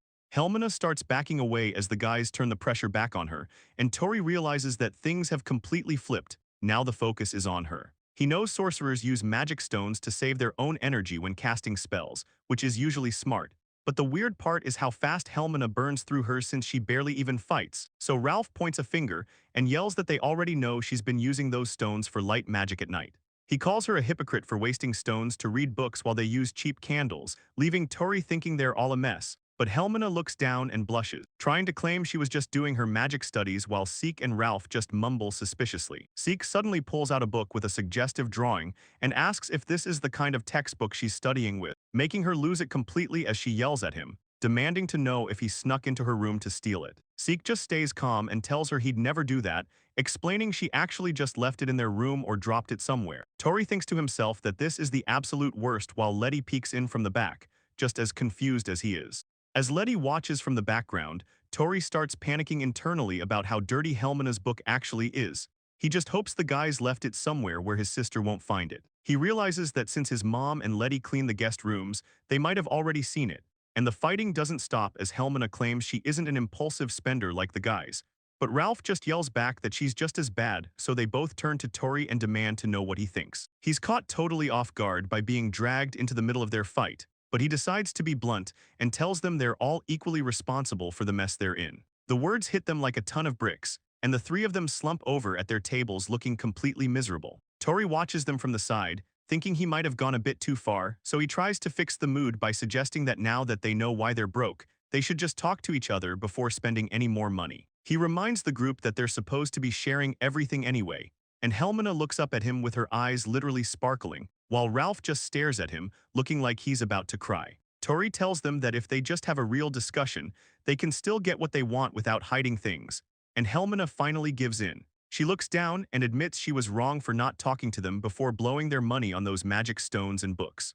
Seek sits at the table looking pretty down, promising he'll start saving and reusing his arrows from now on. He adds that he's done buying expensive enhanced arrows unless it's actually a life-or-death situation, and Ralph is right there with him, leaning on his hand while he promises to stop being so impulsive with their cash. He tells the group that whenever Helmina tells him to go buy something specific, he won't pick up anything extra anymore. Tori watches them with a small smile, thinking about how quickly they moved past that massive fight. He hopes they can keep this energy up, because it's like the argument they just had didn't even happen. Tori realizes that for a party to actually work, they really need to talk things out and stay on good terms. Ralph suddenly gets fired up and shouts that since they're completely broke, they need to go take on some hunting jobs immediately. Helmina slams her hand on the table in total agreement, shouting that she can't deal with the idea of eating nothing but preserved food every single day. She looks more determined than ever, clutching her staff and telling the guys that they definitely can't keep living like this. Seeing that they've finally settled their issues, Tori starts to head back to work. He thinks to himself that he'll leave them to their strategy meeting since things are finally looking up. But suddenly, there's a loud bang at the door that catches his attention. Shira and Letty burst into the tavern carrying baskets of laundry, with Letty screaming about how it's suddenly pouring outside. The two of them look pretty frazzled as Tori points out that laundry is definitely cancelled for the day. Shira sighs about how the rain came out of nowhere, and Letty adds that it gave them a real scare. As Shira starts drying Letty's hair, Helmina pops up looking confused about the weather change. Tori confirms it's a real storm, and Shira points out that going on a mission might be pretty tough with the rain coming down that hard. Helmina's eyes go wide as she realizes their hunting trip is dead, shouting in shock that there's no work today because Ralph is already calling it quits. Muttering about having to move everything to tomorrow while Helmina agrees. She's not trying to catch a cold in the rain, leaving Tori just watching them. Tori thinks to himself that adventurers at least have flexible schedules, but he's really just hoping they don't lose their drive to work by the time tomorrow rolls around. The tavern stands quiet against the gray sky as the rain pours down. Inside the kitchen, Abel tells Tori to get started on chopping the cabbages next, and Tori just nods, getting right to it. He's busy working when a loud voice from the front of the tavern catches his attention, making him look up. Abel stops what he's doing, asking if that was Yuna's voice and suggesting they go check it out, so Tori follows him over. Two girls are standing there with big smiles, waving and greeting Abel and Tori with a bright morning wish. Yuna looks super happy to be there, telling them both hello and saying how nice it is to see them. Tori keeps it casual, greeting both Yuna and Alina back as they settle into the tavern. Tori explains that these two are sisters, starting with Alina, who's his age and definitely the more soft-spoken one of the pair, while Yuna is the complete opposite, being the loud and super energetic younger sister. Since Yuna is the same age as Letty, their family setup is basically a mirror of Tori and his sister, with the girls being 12 and 10 years old respectively, but there's a specific reason they've shown up at the tavern today. Abel greets them with a morning wish and asks if they're here with the vegetable delivery, and Yuna chirps back that they are, pointing out that her dad is already pulling the cart toward them. Abel waves over to the man, calling out to Cars and asking if he's got the fresh goods ready. As Cars, the father of the two girls, grins and says he's brought a whole carriage full of produce for them. Turns out Cars and his family live in a village just outside of Reubella where they farm for a living, bringing their extra harvest to the inn to sell. While they're settling in, Alina takes a look at Tori and mentions he looks pretty rough, asking if he's even getting enough sleep lately. Tori rubs his face, feeling a bit self-conscious after Alina pointed out how tired he looks, so he tries to play it off by telling her he actually slept great and feels fine. Alina just gives him this super bright, kind smile and says she's glad to hear that. Watching her, Tori can't help but think about how sweet she is, especially compared to his own mom who usually just smacks him to get him out of bed in the morning. He decides to change the subject and asks Alina if she's the one who's actually worn out from the long trip to the tavern. She tells him it's no big deal since they do it all the time, though she admits it was pretty cold, since they had to start walking while it was still pitch black outside. Tori is pretty shocked by that and asks her just how long the walk to the city actually takes. Alina holds up two fingers and casually explains that it's about a 2-hour hike, asking Yuna for a quick confirmation on the time. Yuna adds that the way back is way easier since the cart is empty, leaving Tori totally floored by how tough kids are in this world. Yuna suddenly gets the idea to invite him over to their place next time, which sends Tori into a bit of a mental panic. As she leans in and stares him down for an answer, he just stammers that he'll try to make it happen once things get less busy. Yuna isn't backing down at all, staring him right in the face and demanding to know exactly when soon is, but Alina steps in to save him, telling Yuna to stop being so pushy since he's actually a busy guy. Tori is beyond relieved to be off the hook, so he quickly tries to change the subject by pointing out their massive haul of vegetables. He looks over the crates of fresh tomatoes and greens, telling the girls everything looks top-notch today. Yuna agrees, but then she gets this mischievous look and says they brought something extra special this time. With a huge grin, she pulls out a small wooden box and presents it like it's a big prize. Tori looks closer and realizes they're tomatoes, but they look way different than the ones in the city market. Yuna explains they're Pritch tomatoes, which are too fragile for normal shops to sell, but they taste incredibly sweet if you roast them. Alina mentions they're common back home, and Tori realizes there's a whole world of great food that never even makes it to the big city markets because it's just too delicate. Tori looks at the tiny tomato in his hand, amazed by how thin the skin is, and he realizes there's still so much about this world's food he doesn't know. Abel spots Cars and immediately shouts that they'll take the whole batch, but Cars just sighs, telling him it wouldn't work with the huge orders the tavern usually places since the fruit would just get crushed during the trip. Yuna chimes in, explaining that Alina actually brought these specifically for Tori's family to try, so they really owe her a thanks. Tori can't believe they walked 2 whole hours carrying something so fragile, thinking about how much effort Alina put in just for them. He thanks her for going through all that trouble, but Alina just gives him a huge, glowing smile, saying it's fine because his family is always so good to them. She's just happy if they enjoy it. Tori is completely floored by her kindness, feeling like his heart is actually going to give out from how sweet she is. Abel asks Cars if they're heading to the market next and if they've got any lunch plans. Cars just laughs it off, saying they'll probably just end up eating at the tavern like they always do.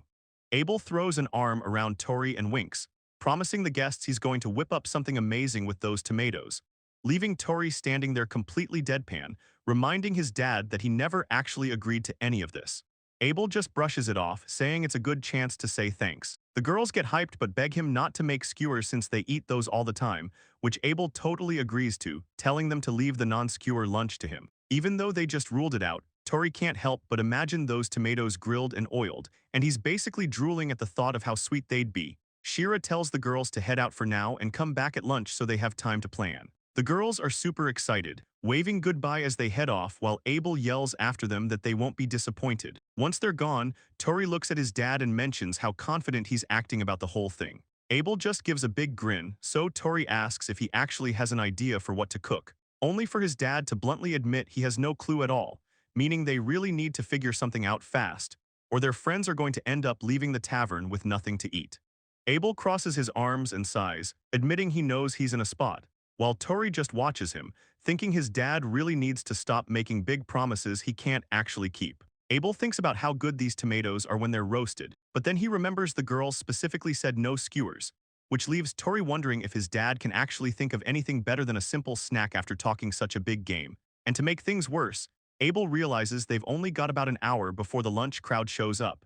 They're running so low on time they can't even think of a menu. Stressed out, Abel looks over at Tori and asks him if he's got any ideas for what they should do, but Tori just points out that he can't really help since he doesn't even know what these specific tomatoes taste like yet. So Abel tells him to go ahead and roast one to see for himself. Tori agrees and picks up a skewer, but as soon as he goes to prep it, he's shocked by how soft the fruit is.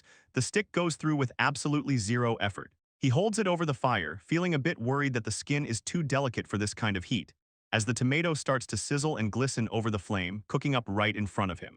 Tori notices the smell gets way more intense once the tomato hits the heat. It smells exactly like a fresh bowl of tomato soup, and he takes a second to blow on the steaming fruit, making sure he doesn't end up burning his tongue on the first bite. The second he tries it, he's floored by the flavor. It's like a massive explosion of pure tomato hitting his taste buds all at once. He's literally shaking because he's never tasted anything so clean, which makes Abel point out that simple dishes really are the best choice. Tori knows they still have to honor the promise they made to the girls, so he starts thinking of a roasted dish until an idea clicks. He asks his dad if they could just throw the tomatoes into a gratin instead. Abel loses it, realizing that's the perfect solution they needed. Abel is totally fired up now, shouting that a cheese-topped gratin is the way to go and telling Tori he did a solid job as they start cooking. Later on, Yuna walks into the tavern and is surprised to see a massive crowd already there despite them being early, but Cars just shrugs it off, saying the place is always this lively. Alina looks around at everyone waiting, and she can tell just by looking at the customers that they're all really hyped up to finally get their hands on some food. Alina looks around the tavern with a lot of excitement, wondering how Tori and Abel ended up cooking those tomatoes, and just as they walk in, a customer calls out to ask about their lunch. Tori is busy hauling a stack of plates while Abel welcomes everyone back. Tori gets right to work and tells the girls to follow him to a table. Yuna and Alina are both super hyped to finally eat. Alina follows him through the room, watching him closely as he leads. She thinks about how Tori is such a weird guy. Even though they're the same age, he acts like a total adult sometimes. And she notices how he usually seems really carefree, like he finds almost everything to be a massive chore, but the guy definitely has a serious side too. He never slacks off and always handles his responsibilities without complaining once. She figures he's just a big mystery since she can never tell if he's actually taking things seriously until Tori calls out her name. Alina jumps and quickly apologizes for spacing out, while Yuna just keeps cheering about the food they're about to get. The whole place is buzzing with noise because it's always packed during the afternoon rush. Alina mentions that the crowd just proves how good the food is, and Tori agrees, saying the afternoons are always this packed, Alina is totally slumped over the table because the smell from the kitchen is making her starve, and then her stomach growls so loud that Yuna starts laughing, admitting she's just as hungry. It makes sense since they've been up since before sunrise working the farm and then made the long walk to Reubella, so Tori figures that even if they had breakfast, it was way too many hours ago for them to still be full. He tells the girls to hang in there for just another minute because the food is going to be worth the wait. Right then, someone yells from the back that the order is up, and Tori thinks the timing couldn't be better while the girls' ears perk up at the news. Alina catches a whiff of the steam and asks if she's smelling cheese and tomatoes, and Yuna looks completely shocked, wondering if it's actually the dish she thinks it is. The girls lose it when they see the trays, and Tori confirms it's exactly what they wanted, a fresh batch of gratin. Yuna cheers while Tori sets the steaming plates down, warning everyone to be careful because they're still burning hot. Someone staggers over to the table, catching a scent in the air that stops him in his tracks as he wonders if he's smelling what he thinks he is. It turns out to be Mikhail, an aristocrat staying at the tavern, who shouts at Tori to confirm if that's actually gratin made with pricked tomatoes. Tori is completely caught off guard, calling out to Mikhail and asking how the guy could even tell what the ingredients were from across the room. Mikhail gets even more worked up, explaining that those tomatoes are too fragile for most people to sell, and he desperately asks if they're serving it to everyone today. Tori has to break the news that they aren't, explaining that the dish was a special order just for the two girls and there isn't any left for him. Hearing that he's completely out of luck, Mikhail's face goes pale and he looks like his whole world just ended. The guy collapses on the floor crying about the tragedy of it all, but Tori just tells the girls to ignore him since he loves being dramatic. Yuna figures the guy must be a city noble since he's so knowledgeable about rare produce, but she decides they should just get back to their meal. Tori gives them a friendly smile and apologizes for the wait after the weird interruption. He sets the steaming plates down on the table, finally serving up the special pricked tomato gratin they've been waiting for. Yuna shouts out about how good the food looks, even though Tori points out she hasn't even taken a bite yet. She just stares at the plate and gulps, completely captivated by the presentation, noting how the cheese looks perfectly melty and stretchy while the sizzling sound makes the whole dish feel fresh. Yuna keeps going on about how she just knows it's going to be amazing, but Alina finally loses her patience and tells her to just eat already. The two girls sit there for a second and gulp in unison before finally deciding to go for it. A fork sinks into the gratin, pulling up a thick layer of gooey cheese, and Yuna watches as the tomatoes, potatoes, and pasta all get tangled up together in the mix. Her heart is racing as she brings the fork closer, the amazing smell hitting her all at once. She finally takes a bite and looks like she's in heaven, chewing happily as the flavors burst in her mouth. It's super hot and she has to huff out some steam, but she yells that it's delicious and loves how the tomatoes just pop. The juices from the tomato fill Yuna's mouth with a perfect mix of sweetness and acidity, and it goes insanely well with the strong cheese flavor, making a combo that everyone knows works. But these roasted tomatoes take things to a whole new level as Tori watches her swallow the first bite, finally asking her what she thinks of the dish. Yuna looks like she's in heaven and tells him she's never had a gratin this good before, so Tori just smiles, looking relieved as he tells her he's glad she likes it. Seeing him act so composed makes Yuna think about how he has such an adult side to him. Tori warns her that she'll burn her mouth if she keeps eating that fast, but she says it's too tasty to stop. Even Cars is impressed, noting how baking the tomatoes made them sweeter and calling the combo mind-blowing as he finishes another bite, and tells Tori he did an awesome job with the food.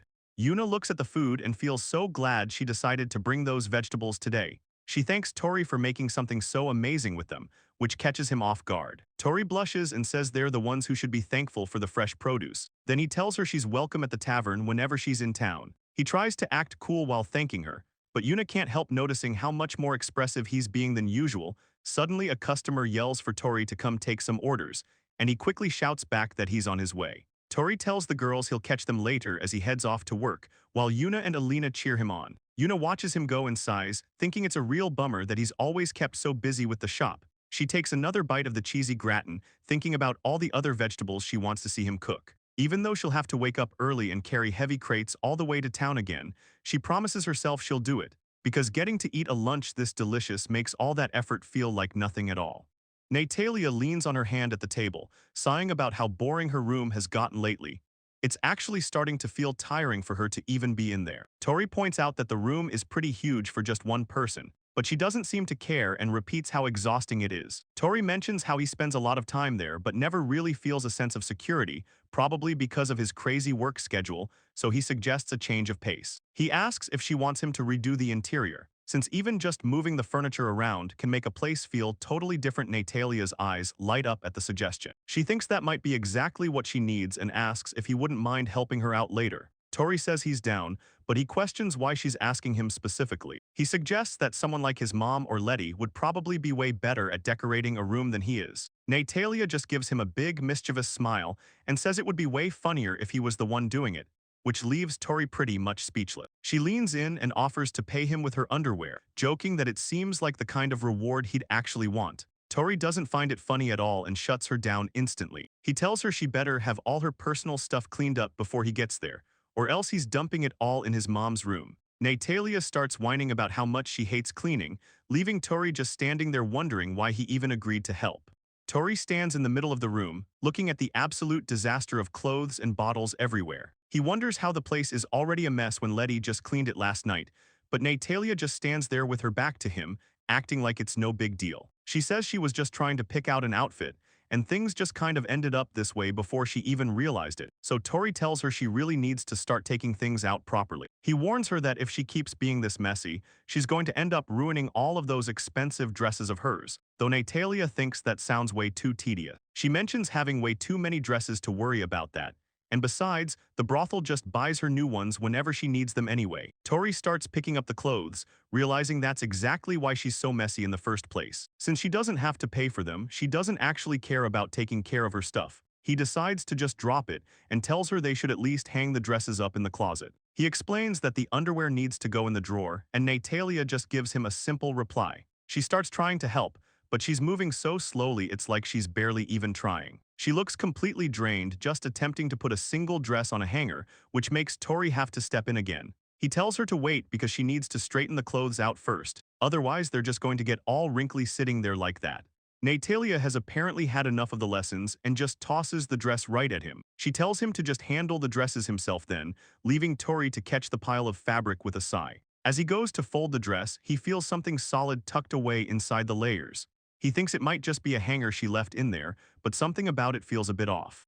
Tori pulls a piece of lacy fabric out of the pile and freezes up. Natalia just looks over and casually mentions that it's her negligee. She leans in with a smirk, asking him if he's into see-through stuff like that and offering to put it on for him right now, but Tori shuts her down fast, telling her they're here to clean and definitely don't need to do any of that. Natalia just giggles at his reaction while Tori tries to focus on the task, feeling totally stressed out by her teasing. He mumbles to himself about how things would be different if he wasn't stuck in a kid's body, but then something catches his eye hidden deeper in the mess. Tori moves some clothes aside and finds a fancy silver pot, recognizing it immediately as a high-end magic tool used for boiling water. Natalia explains she got it from a customer a while back.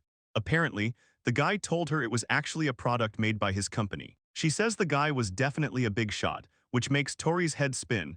He starts wondering if she's talking about someone like a CEO or a corporate director. He's completely floored that she has clients who can just throw gold coins around like trash. It hits him that Natalia must be way more successful than he thought. Since she doesn't even use the magic pot, Natalia just holds it out and asks him if he wants to take it off her hands. Tori panics and tells her there's no way he can take something that valuable for free, though he's mostly worried she's going to drop the expensive thing while she's dangling it around. Tori is struggling because he actually wants the magic pot pretty bad. Just thinking about how classy it would be to make tea with it makes him groan, since he knows taking something worth 100,000 yen for free is a bad look. He decides to just get back to work and finish the tidying. Natalia tells him he's overthinking it, but he's already got the place looking brand new, with all her dresses hung up and her shoes polished and lined up perfectly. Tori finally wipes his forehead and says they're all done. Natalia is totally blown away by how neat the room is and gives him a big thanks. He's not finished yet though, and starts looking around for the best way to move the furniture, leading to him pointing out how the room is full of nothing but black and purple. He asks her if she's really set on having the curtains and carpet in those dark colors. He suggests they should probably swap them out for something brighter, mostly because the current vibe is just way too gloomy. Natalia goes quiet for a second, and Tori immediately panics and apologizes, thinking he might have been a little too blunt about her taste. She explains she only used dark colors to block the sun and hide stains, but then she suddenly decides she's going to change everything, forcing Tori to chase after her to keep her from doing anything crazy. Natalia starts getting a little worried, explaining that a bright color like gold would just be way too much for her to handle. She really just wants to be able to relax in her own room, so she asks Tori if they can find some kind of middle ground instead. She's actually kind of panicking at the thought of a flashy room, but Tori quickly reassures her, telling her that they can definitely make something else work. He suggests going with a wooden theme to keep the whole vibe natural and chill, and Natalia is totally on board with that idea. Since they're going to need a bunch of new furniture to make it happen, Natalia asks if he's cool with heading out. She's got some other shopping to do anyway, so they decide to head straight into town. As they walk out of the room, Natalia mentions that the timing for this trip actually worked out pretty well, leaving the two of them right in the middle of a busy street. Natalia lets out a huge stretch and shouts about how it's been forever since she's been out during the day, which makes everyone nearby stop and stare. Tori is definitely feeling the pressure, noticing that every guy on the street is staring her down. He just tries to keep his head down and tells himself not to look around at the crowd, but Natalia notices he's acting a bit stiff and asks him what's up. He stammers a bit, pointing out that she's usually only ever seen walking around these parts at night. She just smiles and admits it's true, saying it's been a really long time since she's been in a crowd like this. She even starts giggling a little, which makes Tori realize that despite all the attention and the crowd, she's actually having a ton of fun. Tori suggests they hit the fabric shop first to pick out some curtains and carpets, since those are way easier to lug around than heavy furniture. Natalia doesn't really get why he's worried about the heavy lifting, since she figures they should just pay the shops to deliver everything straight to the inn. Tori just thinks to himself about how the other girls would lose it if they heard her being so casual with money, so he suggests getting a snack at a food stand instead because he's actually starving. He tries to argue that they still have a lot to do, but Natalia just laughs and grabs his hand, pulling him along while telling him they can worry about the shopping later. She gives him a playful look and points out that staying out longer actually benefits him, since it means he doesn't have to go back and do more chores. Tori gives in and tells her she's the boss, so she gets all excited and starts wondering what kind of food they should grab first. She catches a scent drifting through the air and stops in her tracks, looking over toward one of the nearby stalls. Natalia walks right up to a grill where the meat is sizzling and calls out to the cook, who looks up and asks what she'd like. She holds up 2 fingers and asks for a pair of pork skewers, and the guy behind the counter is so struck by her looks that he can barely focus. He's so impressed that he offers her a special pretty girl discount right on the spot, telling her the whole thing will only cost a copper coin and a few pennies. Natalia acts surprised at the offer, while Tori just stands there watching Pretty Privilege in action, thinking about how his mom and sister get these same deals. She realizes she doesn't have any small change on her and tells the cook she's worried she can't pay the exact amount. The cook completely loses it and says 1 copper is plenty as long as she promises to visit again, which Tori realizes is basically half price. Tori is just blown away, thinking to himself that if he tried a move like that, the guy would have probably just cursed him out on the spot. Natalia apologizes for the trouble, but makes sure to give him a warm thanks for being so nice about it. She gives him a charming smile and promises that she'll definitely be coming back to his stall. The guy is totally smitten and can barely get his words out, just blushing hard and thanking her as he hands over the food. Tori just stands there in the middle of the street, feeling like the whole world is being way too unfair. Natalia walks back over with the snacks and asks if she kept him waiting too long before handing one of the skewers over to him. Tori thanks her and tries to offer some change for his portion, but Natalia tells him to keep his money since she's treating him for hanging out with her today.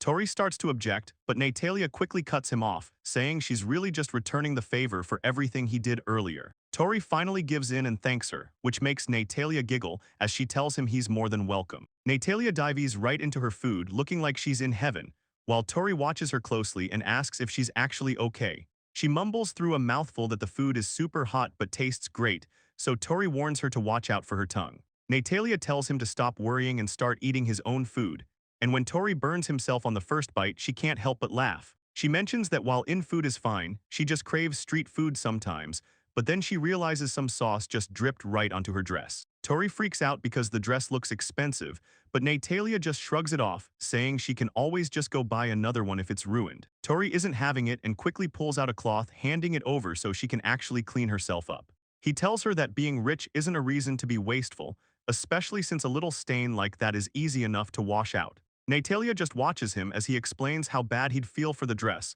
if she just ended up throwing it away for no reason. Natalia giggles and mentions how much Tori reminds her of his mother, which catches him off guard. He just gives a confused look before handing her back the handkerchief and thanking her for the help. Natalia leans in way too close with a playful smirk, asking if he'd like to wipe the stain off for her. Tori turns bright red and snaps at her, telling her she can just do it herself. She just laughs and says she will, leaving Tori wondering why she loves toying with him so much. He tells her to just make sure she gives the cloth back once she's finished using it. Natalia thinks it over for a second and decides she'll wash the cloth before returning it. Tori asks if she's just going to end up using his family's laundry service to get it done. He points out that it's kind of pointless since his family would be the ones doing the laundry anyway. Natalia gets annoyed and calls him rude for ruining the gesture like that. She huffs and turns away, insisting she can handle the laundry herself. Natalia points right at him and says it's obvious he's shocked she even knows how to do laundry. Tori tries to play it cool with a nervous laugh, but he can't really hide how he feels. He just stands there looking completely lost with a nervous smile. Natalia's tone softens as she explains that being around him makes her feel like she can just be a normal girl. She giggles to herself, finding the whole situation pretty mysterious. Tori looks at her and says that to him, she's honestly just like an irresponsible older sister. He tells her he won't ever see her as anything else, leaving Natalia to complain about being called irresponsible as they walk home. Tori keeps listing off all of Natalia's bad habits, like how she hates mornings, can't keep her room clean, and forgot her handkerchief. He even points out that she went and got her nice dress all dirty, making Natalia look completely overwhelmed. Tori asks if he should keep going with the list, but she shouts that she's heard quite enough. She quickly tries to change the subject, pointing toward a soup store nearby. She asks if it looks good and says they shouldn't miss out, desperately trying to move on from the lecture. As soon as they get home though, Tori gets yelled at immediately. His mom calls out his name and demands to know why on earth he bought all the stuff sitting in the lobby. She's pointing at a table piled high with expensive goods, asking if he actually paid for a home delivery service. Tori just stays calm and tells her he didn't buy any of it. It was all Natalia, who pops up behind him with a big smile. She admits she's the one who bought it all because she felt like redecorating her room. Tori just gives her a look, while his mom explains how much of a shock it was to see a professional delivery show up at their door. Tori apologizes, saying he totally forgot to warn her it was coming, but it's understandable why she'd lose it. In this world, getting items brought straight to your house is a massive luxury that usually only the super rich can afford. The cost is honestly insane, so seeing it happen at their humble tavern has left his mom looking totally stunned. Tori realizes that of course she'd be shaking after seeing something that pricey, so he tells her he'll definitely let her know next time. His mom sighs and tells him he better, before Tori decides they should just start carrying all the new furniture upstairs. Natalia looks at the massive table and asks Tori if he really thinks he can lift it. It's definitely not the lightest piece of furniture in the world, so she quickly realizes she can't budget and decides she'll have to go find his dad for help. But right then, a dark figure creeps up behind her, making Natalia jump as a heavy, armored hand suddenly reaches out and grabs the edge of the table. She's relieved to see it's just Ergath and asks if he's going to help them out. The giant knight just gives a silent nod while holding the weight easily, and Tori thanks him, asking if he can carry the thing straight up to Natalia's room. Ergath nods again to show he's got it covered, which is a huge relief. As they head up the stairs, Tori points out that without Ergath there, they would have been stuck making 100 trips back and forth to get everything moved, and Natalia totally agrees, calling him a total lifesaver since trying to move all this stuff on their own would have been way too much work. Once they get to the hallway, Tori stops and asks Natalia if she can unlock the door so they can get the furniture inside, but she just acts like it's no big deal, telling them she never actually locked the door in the first place. She just tells Ergath to go ahead and push it open, leaving Tori looking at her like she's crazy. He asks why she sounds so proud of herself for being messy, and more importantly, why she isn't even locking her door. Natalia casually admits she actually lost the room key, but Tori isn't having it. He tells her she better find it while they're moving things or she's paying for the lock, so Ergath just shoves the door open anyway, pointing out a spot by the window. Natalia asks Ergath to set the table down there. He drops it with a heavy thud right where she wants it, and Tori thanks him, saying it's finally time to get the rest of this place organized. While he's talking, Ergath reaches over and taps him on the shoulder to get his attention, making Tori wonder what he wants. Ergath just hits a massive double bicep flex to show off, and Natalia explains that he's basically offering to do all the heavy lifting. Ergath gives a quick nod to confirm he's ready. Tori tells him he's more than welcome to help, while Natalia mentions he's going to be a huge lifesaver with all this work. And as they start moving things around, Tori leans down and spots something shiny sitting on the floorboards right under the bed. He holds up the missing key and tells Natalia it was under the bed the whole time. She tries to play it off like she never really lost it then, but Tori just tells her that's not how it works. The three of them spend the next while pushing furniture around and getting everything positioned just right. Tori takes over the finishing touches, moving the plants over to the windowsill to give the place some life. He sets a small stuffed bunny down next to a vase and says that should do it, leaving the room looking completely different. Tori announces they're finally done, and as Ergath claps for their hard work, Natalia says the whole place feels way brighter than before. Tori mentions the room used to be a depressing purple color, but he added some decorations to make it feel way more chill, so Natalia reaches down to feel the new rug. She lets out a soft sigh as she realizes just how soft the material is, and before they know it, she's face down and rolling all over the floor. She yells out that the carpet is the best thing ever, while Tori and Ergeth just stand there watching her lose her mind. She looks up and tells Tori to get over here. She asks if he really wants to miss out on feeling what a 50 gold coin carpet feels like, and Tori starts getting super flustered. He thinks about how it's made from high-end monster fur and figures it probably feels incredible, making him slowly reach out a hand to test it for himself. The second he touches it, he faceplants into the fur and yells that the carpet is so good it's going to break him. Natalia looks over and tells Ergeth he should join them, even suggesting he should take all that heavy armor off to relax. Ergeth starts panicking and looks completely troubled by the idea of stripping down, but Natalia just laughs and tells him she was only kidding.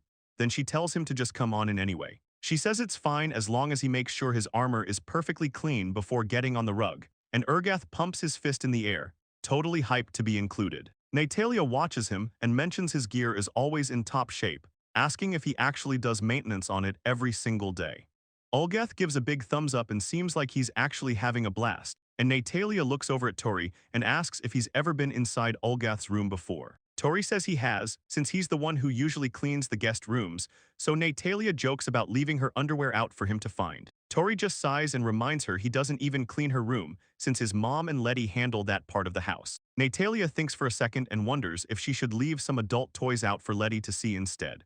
Tori immediately shuts that down and begs her not to teach his sister anything weird, while everyone finally settles down on the new rug. Tori looks over and asks Ergeth if he can even feel the carpet through his armor, and Natalia wants to know if he's actually liking it. Ergeth gives a bunch of quick nods to show he's a fan. It turns out he can feel the soft material through the metal just fine, and Natalia realizes her last comment sounded pretty suggestive. Tori tells her to just stop while she's ahead, and she finally agrees to drop the subject. She takes a second to relax and mentions how the room actually feels pretty great now, and says the table is so low she could probably just live on the carpet from now on. Tori asks her if she even used the furniture in her old room before they moved her, but she just points out how easy it is to move the small table around compared to those giant bulky ones. Tori has to admit that the new setup is way more convenient for her.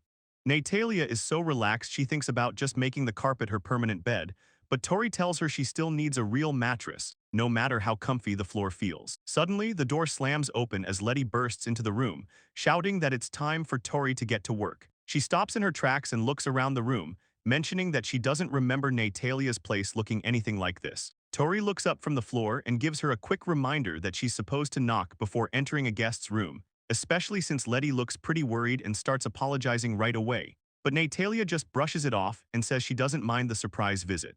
Moving on, Natalia tells her not to worry about it and invites the kid to come sit with them. Letty gives a quick bow and says thanks, stepping inside while Letty asks Tori if he was the one who came up with the new layout. He admits he didn't do it alone. They all just talked it out until they found a setup that worked. Natalia laughs and decides to drop a bomb on her, mentioning that the carpet they're sitting on cost 50 gold coins.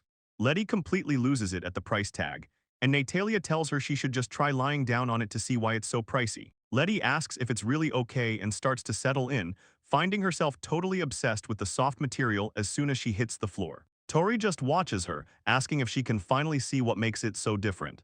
Tori is completely losing it over how soft the carpet is, even thinking to himself that if he had bed sheets made of this material, he'd probably never leave his room again. Just then, Letty snaps out of the daze and realizes it's already dinner time. She jumps up in a panic because they're supposed to be helping out downstairs, but Tori just gives a lazy response that gets her even more annoyed. She starts scolding him, pointing out that he's basically spent the whole day playing around or just resting, making Tori try to defend himself by saying he was actually just fulfilling the guest's request. Letty doesn't buy the excuse for a second and just tells him to get up and get moving. As Letty starts dragging him toward the door, Natalia calls out to Tori while she rummages through her belongings for something special. She holds out a fancy-looking kettle and tells him she wants him to keep it. Tori realizes it's a high-end magic item that boils water on its own. He tries to say no because it looks way too expensive. Natalia won't take no for an answer and shoves it into his hands, telling him that his help today was worth way more than any tool. She thanks him again, leaving Tori standing there totally stunned. She tells them to have fun at work and slams the door shut, leaving the two siblings standing in the hallway, and Tori just stares at the kettle. knowing she's definitely not going to take it back now. Letty looks at him and says he really scored big with that gift. Moving on, Letty leans in close and whispers that their mom is hiding some tea leaves somewhere. She suggests they sneak a few later so they can use the new kettle for themselves. Tori laughs and says he's in, while Letty throws her hands up and says they should both work hard today. They head downstairs to help out. But soon enough, someone tells them it's not busy anymore and they should go take their breaks. Letty yells back that she's on it, and Ricotta tells them she'll just give them a shout if she needs the extra manpower. So as they walk away, Letty leans in close and whispers to her big brother. She gets this look of total excitement and suggests they finally use that magic kettle Natalia gave them. And while Tori sets the kettle on the table, Letty starts digging through the bottom of a cabinet, making her comment on how her mom hid the good stuff way in the back. Tori looks a little worried and asks how she even knew about it, but Letty explains she caught her mom drinking the tea a while ago, so her mom let her try some as long as she kept it a secret. She cheers when she finally finds the container, mentioning that her mom even tried changing the hiding spot because she knew she'd been seen. Then she says that based on her mom's personality, she knew exactly where it would be. Tori just stands there thinking his sister is actually kind of scary. Tori says they should get things moving, and Letty is totally on board to see what this magic kettle can do, so Tori wonders if the cap is actually a button and gives it a press, making the kettle click and start to glow, and Letty is completely blown away as the steaming hot water begins pouring right into the cup, while she leans over the table, saying how crazy convenient it is that hot water just comes out with one single press. Tori points out that they can have hot drinks whenever they want now, which will be a lifesaver once winter hits, and he thinks about how rare these tools are in this world, especially since science hasn't really caught up to his old home, meaning only the richest merchants or high-ranking nobles would ever be able to get their hands on stuff like this. Tori feels incredibly grateful to Natalia for giving them such a high-end item, remembering her just brushing it off like it was nothing. But then Letty looks at her cup and asks why he decided to pour the water in before even adding the tea leaves. Tori just says it's a little secret he knows to make the tea taste way better. Tori explains to Letty that Mikhail taught him the proper way to make black tea this morning, starting with warming up the cup first. Letty wonders why that's even necessary, so Tori explains that a cold cup makes the tea lose heat too fast, and that ends up ruining the whole aroma and flavor. Letty is completely wide-eyed, barely able to believe that something as simple as the cup temperature matters that much. She says it sounds cool, though Tori can tell by the look on her face that she doesn't really get the logic behind it, so he keeps the process going, thinking about how he never actually knew the why behind warming the cup until Mikhail spelled it out for him. Letty notes the teapot is finally hot and offers to help put the leaves in, but Tori gets a bit worried and asks if their mom ever showed her the right amount to use. Letty just says their mom always goes by feeling, so she's just going to wing it the same way. Tori is a little skeptical about just feeling it out, but he figures it'll probably turn out fine anyway. He tells Letty they have to pour the hot water in really fast to get the leaves sloshing around, since that's what brings out the real flavor, and Letty gets hyped seeing the leaves move, while Tori sets the hourglass to make sure they time the brew just right. Tori sets the timer and tells Letty they just have to wait now, keeping his hand on the glass, while Letty watches the pot, getting all excited about how the leaves look like they're alive and cute. The leaves flutter around inside the water, drifting up and down before slowly sinking, and watching them sway in the amber tea makes Tori feel like he's seeing autumn leaves in slow motion. He gets totally lost in the view until Letty snaps at him to pay attention since the timer is already done. He realizes she's right, so they empty out the warming water to finally get the tea poured, but as he pours just a little bit into each cup at a time, Letty asks why he isn't just filling them up. Tori explains he's doing it so the tea stays the same strength in both cups, and she thinks that's pretty cool. She's so impressed she asks why he doesn't just open his own tea shop, but Tori just says it's way harder than it looks because every kind of tea needs its own special setup. Tori starts thinking that maybe running a small cafe wouldn't be so bad after all. It seems like it'd be a lot more chill than his usual job at the inn. But then he remembers the catch. He'd have to be super dedicated and know everything about the craft, which is a lot of work. Letty just brushes off his worries, saying that as long as the tea tastes great, that's really all that matters.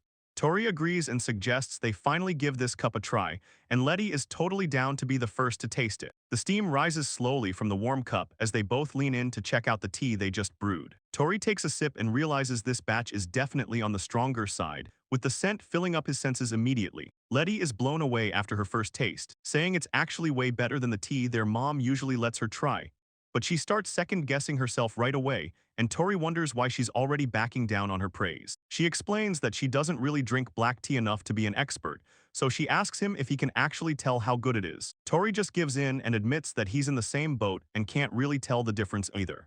Tori finishes his drink and thinks he should probably get Mikhail's take on this batch next time, all while imagining Natalia's voice begging for a taste. But for now, he's just enjoying how easy it is to drink despite the really strong scent hitting him. Letty chimes in, mentioned how their mom only bought this specific blend because she was a big fan of the smell. Tori takes another sip and thinks about how Natalia really changed the game for them. They might actually start making tea a regular thing, but Letty starts craving something sweet to go with it, even though she remembers her and her mom already polished off the last of the cookies. She doesn't give up though, shouting that there might be a secret stash somewhere before she bolts off, leaving Tori totally confused. The sound of her rummaging through the cupboards fills the room as she searches every shelf for a hidden treat until she finally finds a whole box of snacks, bragging about how she knew her mom would have some spares hidden away. Tori just stares at her, thinking his sister is kind of terrifying, and when she suggests they just help themselves, he starts getting nervous about what'll happen when their mom catches them. Letty just gives him a mischievous look and asks how they can get in trouble for taking something from a stash that doesn't even exist. Tori just looks at Letty with a totally blank face and admits she's actually right about their plan. The two of them decide that as long as they play dumb and act like the tea and cookies never happened, nothing can go wrong, so of course.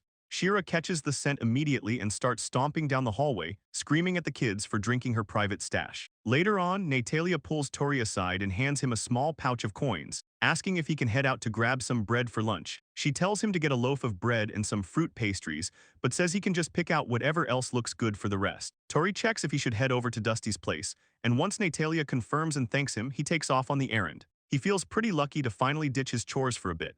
Thinking about how much better it is to be out walking in the nice weather than working, the whole town is buzzing with people like always, and Tori just takes in how lively everyone is while he makes his way through the square. He stops right in front of the shop and tells himself he's ready to get this done standing outside Bakery Le Verrier. He looks at the sign and wonders if Dusty is actually going to be in today. Tori thinks to himself that this errand is just a cover. He's actually there because he needs Dusty for a secret plan.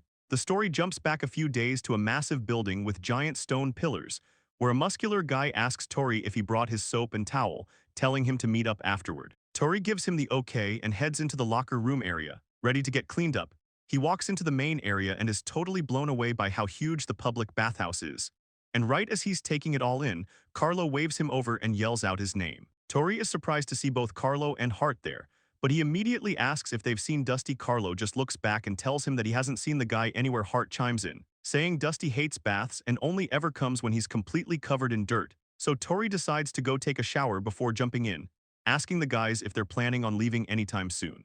Hart is soaking in the water and tells Tori he was just about to head out, but he'll hang back and wait for him. Carlo agrees while Hart mentions how they didn't get a chance to really catch up last time, so Tori thanks them and promises to be quick. He starts scrubbing his hair with a ton of soap, thinking to himself about what great friends he has for sticking around. A little later, Tori finally finishes up and joins them, but Carlo and Hart give him a hard time for taking so long. As the three of them relax in the steaming water, Carlo asks how things are going at the family and Tori tells him business is booming and they're always packed. And Carlo wonders if it's all because of that Hamburg steak dish Tori's been serving lately, which Tori admits has definitely helped their food sales. Hart just looks confused since he's never heard of it, making Carlo realize that Hart is still totally out of the loop. Tori keeps it simple and explains it's basically just ground meat that's been seasoned and grilled. Hart thinks that actually sounds pretty good. But then Tori gets curious and asks Carlo how he even knows so much about the steak in the first place, or if he's actually eaten it.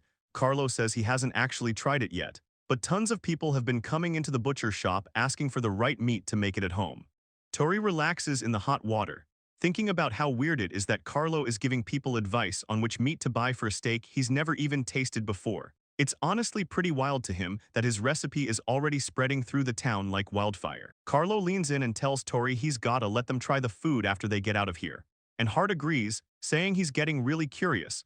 Tori just smiles and mentions that their timing is actually perfect, which leaves the other two looking a bit confused. He explains that his next big plan is to turn the steak into a sandwich with a bun and fresh veggies to make a real hamburger, showing off a mental image of the perfect burger, while explaining he wants to use the extra cash to buy a magical ice-making tool. Hart gets super hyped about the idea and says they should definitely include Dusty. Then he promises to pick out the absolute best vegetables for the job. Carlo admits he doesn't totally get the whole burger concept yet, but it sounds like a lot of fun, and he wants an invite the second Tori starts cooking. Tori starts to sink into the water, thanking them both and promising to let Dusty know the plan before he completely melts from the heat. Later on, Tori is back at the inn in his apron, finishing up the story of his bathhouse chat for his listener, who seems to finally get the full picture.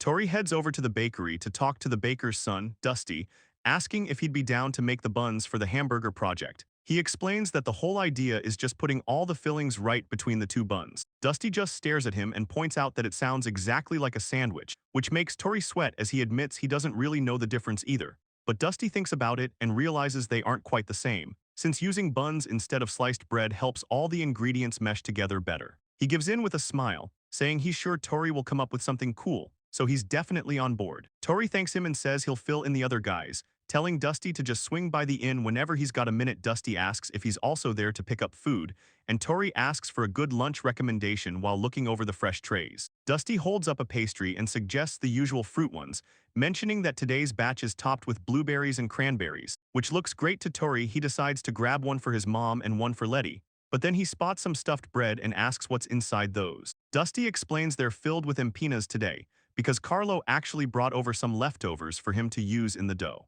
Dusty points out how the bread is crusty on the outside but packed with meat and sauce inside. Tori's mouth is practically watering just looking at it. Dusty gets a big grin on his face, laughing and asking who Tori thinks made the stuff, acting totally proud of his work. Tori decides to grab 2 of the stuffed ones plus a regular loaf, and after a second of thinking, Dusty tells him the total is 5 coppers and 7 pennies. Tori tells him he needs to stop stalling while he counts since it makes him look like he's bad at math. But Dusty just says it's a habit and tells him to trust him already. They wrap things up and Tori waves goodbye as he heads out of the bakery. He passes by the other shops, waving to Carlo and giving Hart a thumbs up as he heads home with his bag of food. He looks pretty determined, telling himself it's time to get focused. Walking back through the village streets, he thinks about how it's finally time to go back and start the real preparation. Just as he gets near the inn, he hears his friends yelling his name and telling him they've made it. It turns out the whole crew is already there, with Carlo waving and Dusty asking why he looks so shocked that they showed up early. Tori is already in the kitchen when one of his friends asks if he's started cooking yet. He's got his cleaver out, explaining he's only at the stage of mincing the meat, while Letty peeks over the counter with Hart, asking if that's the meat he's using to make the Hamburg steaks. Hart is impressed by how good the onions look and Dusty says Tori should have just asked him for help, which honestly just makes Tori tell them both to shut up.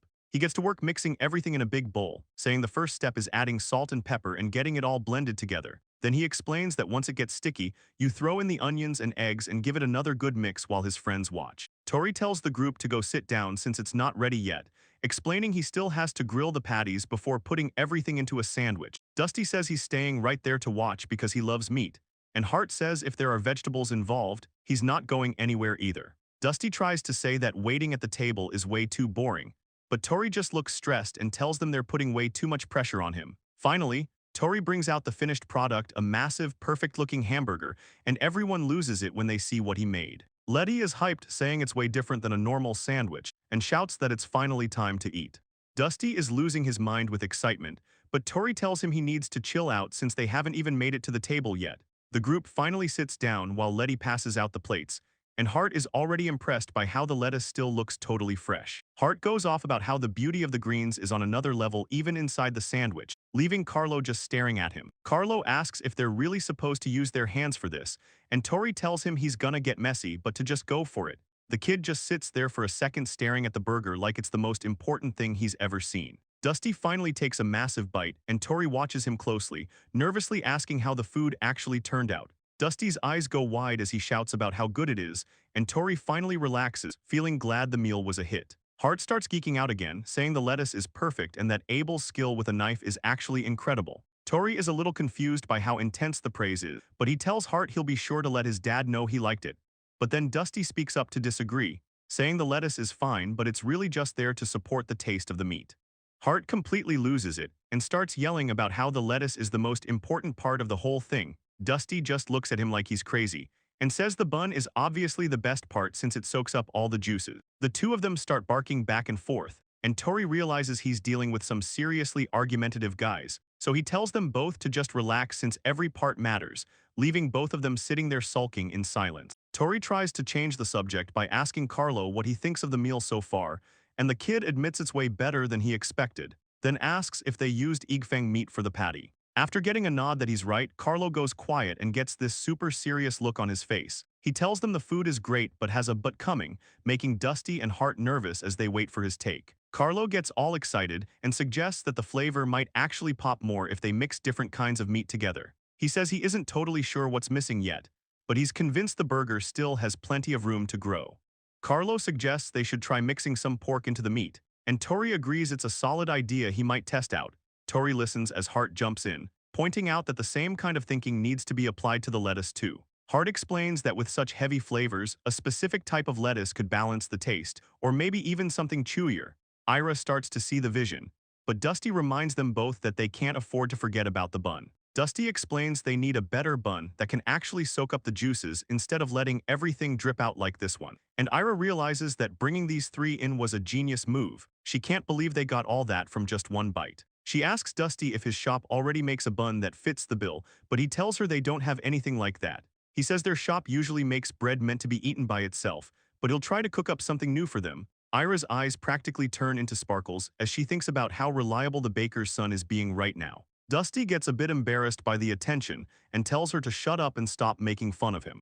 The group is actually really impressed, and Dusty tells Tori he's the one who's amazing for coming up with this. Hart agrees that the whole concept is totally new and bound to sell, while Carlo says with their help, they can make it perfect. All the nice comments start getting to Tori, and he can't help but blush because they're being so nice. The guys keep talking about how he's always inventing things and ask if the Hamburg steak was his own idea too, wondering how he even thinks of this stuff. Tori just thanks them, even though he knows he's just using recipes from his old life. He clears his throat to get everyone back on track and suggests they finally start brainstorming some ways to improve it. Everyone is totally on board and ready to work, but it looks like there's one small thing they have to deal with before they can actually get started on the new plan. The guys all hand back their empty plates and ask for seconds, because apparently one burger just wasn't enough for them. Carlo even brought a whole bag of pre-made meat patties and asks Tori if he can just start grilling them up right there. Hart is totally down to help and says since Carlo is handling the meat, he'll make sure to pick out the best vegetables anyone has ever seen. Dusty walks up and tells Tori he's got some samples ready, but they aren't worth much without the rest of the ingredients. He's shocked when he realizes Tori actually brought everything they needed and tells him he should have just said something earlier. Tori tells the whole group to meet back at the inn in 3 days and reminds them to bring their absolute best so they can do a proper tasting. 3 days pass by fast, and Tori shows up at the inn only to find a huge crowd waiting, which makes him wonder what's going on because he definitely doesn't remember inviting any of these people to their private meeting. But then Mikhail and Natalia show up with Ergath, with Mikhail saying he's pumped and Natalia wishing Tori good luck with everything. Mikhail explains that word got out about the new recipe being finished, so he asks if today is finally the day for the big tasting, confirming that the news is the only reason they all decided to drop by the inn today. Tori gets a major case of the creeps and wonders how they even knew about this, especially when people start calling his name from the shadows.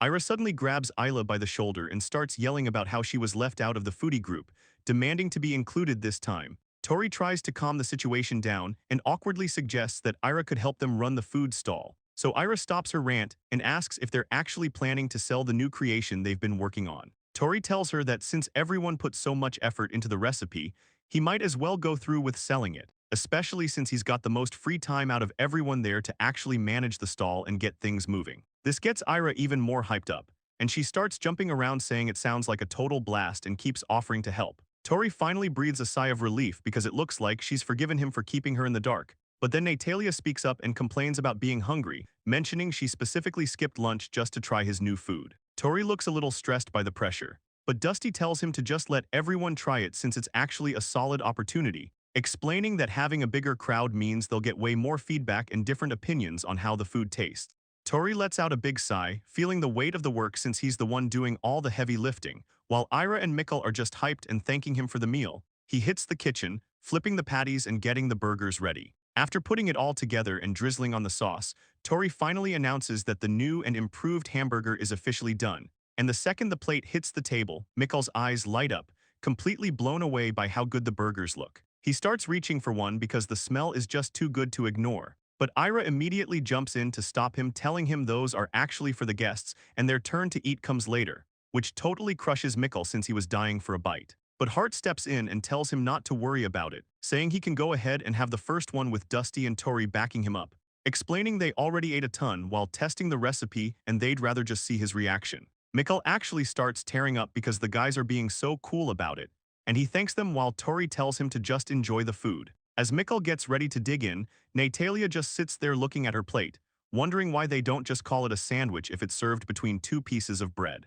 Ira looks down at the massive burger, feeling a bit unsure about the best way to handle it, so she asks if they're just supposed to pick it up. Tori gives her the green light, telling her to just go for it, while Natalia stares at her own plate, blushing a little because she can't believe how big and thick the whole thing is. Tori has to step in and try to get her to actually start eating, but he also mentions they can use a spoon and fork if they're more comfortable that way, even offering to go grab some. Ira isn't worried about the mess though, telling him it's totally fine as she takes a massive bite, her face immediately lighting up as she realizes how good it tastes. Natalia finally digs in too, and she's just as shocked, mentioning how all these different ingredients actually work together. She says the whole mix of flavors is perfectly balanced, but then she stops to ask a question, wondering if Tori actually changed something about the meat to make it fit the bread so well. Tori tells her she's right, and then he gives a shout-out to Carlo, saying the kid is the one who really helped make it happen. Carlo looks pretty proud of himself, explaining that they called the meat part a patty and spent time mixing Igfeng meat with black buffalo meat.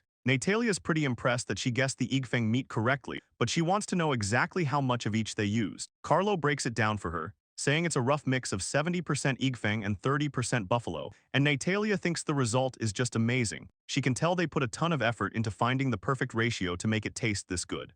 Carlo admits he really went all out. He was so focused on the project that he actually started having nightmares about getting chased by those monsters every single night. Tori is seriously impressed by the kid's work ethic and makes sure to thank him, calling him a really hardworking guy for putting in all that effort. But Natalia is too busy enjoying the food to notice much else, mentioning how the lettuce is incredible because it manages to be crunchy and soft at the same time. That's when Hart jumps into the conversation, excitedly pointing out that they're actually using two different types of lettuce, specifically bouquet and king lettuce, which he explains is the secret to the texture. The bouquet lettuce brings the color and softness, while the king lettuce adds the sweet, juicy crunch to the whole burger. Natalia looks a bit confused though, admitting she's never even heard of something called king lettuce before, so Hart explains that a local village just started harvesting them using seeds from a monster called a veggie, which totally catches Ira off guard. Hart finds it pretty funny that she's okay with eating monster meat, but gets weirded out by monster veggies,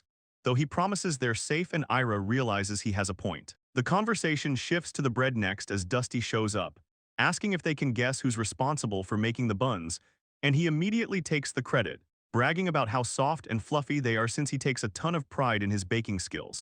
Ira gives Dusty a hard time for bragging about his own cooking before she could even say a word, though Dusty just asks if he's wrong about it being great, and Ira has to admit the burger actually tastes amazing. Tori chimes in to back him up, telling the group that Dusty really put his heart into this and was probably the most driven person on the team, while Dusty just explains that he doesn't do anything halfway. Natalia looks genuinely impressed as she tells him that everyone can tell how hard he worked because the bun turned out perfect. She follows up by asking if they should just start selling these right now, and Tori agrees that it feels like they're finally ready to launch. Still, Tori can't help but feel a little nervous, so he asks the group if they honestly think the customers are going to like it enough to buy it. Ira doesn't even hesitate for a second, shouting out that it's definitely going to be a huge hit. The other girls quickly agree that there's no doubt about it, with Natalia even admitting she prefers these burgers over any regular sandwich she's had before. Suddenly the door slides open and Ergath walks in, which completely catches Tori off guard for a second. It turns out even the big guy in armor loved it,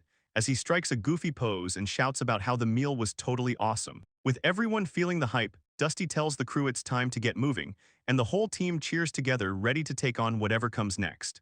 The final version of the burger is finally finished, and it looks pretty much perfect on the plate, making everyone hyped for the big day as the morning sun hits the roof of the tavern. Tori is already in the kitchen rubbing the sleep from his eyes when Abel shows up, surprised to see him up so early to get the stall ready. Tori explains that he's going to prep all the meat patties right here in the kitchen first, then he'll handle the vegetables once he's actually at the stall. Abel asks how many he's planning to make, and Tori says the goal is to sell 50 today.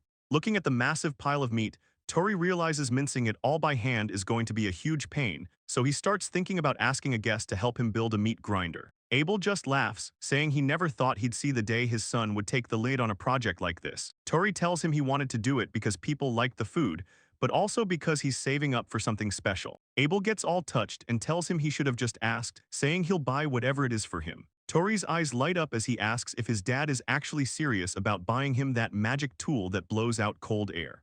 Abel watches them go, shouting out that he'll be cheering them on and wishing them luck with the new business, but Tori just tells him to come on and keep it moving. The dad is already sweating the cost, grumbling about spending money on a tool just to blow cold air when he could use it for food or fixing the place up, making Tori realize that his dad's generosity didn't last long. Later that morning, Tori heads down the hall carrying a crate of supplies and wondering where Isla is, just as a cheerful voice calls out a good morning to him.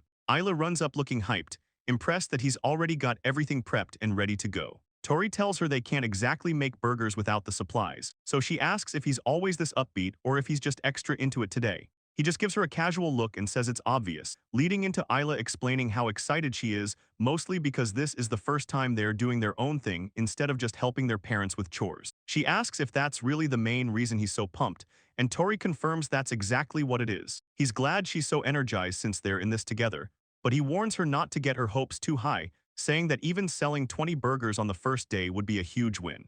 Isla doesn't care about the numbers, telling him it's more about the fact that they're finally being independent. Tori just watches her, thinking about how he actually would be in trouble if they don't sell a lot, mainly because he's still dreaming about those magic tools.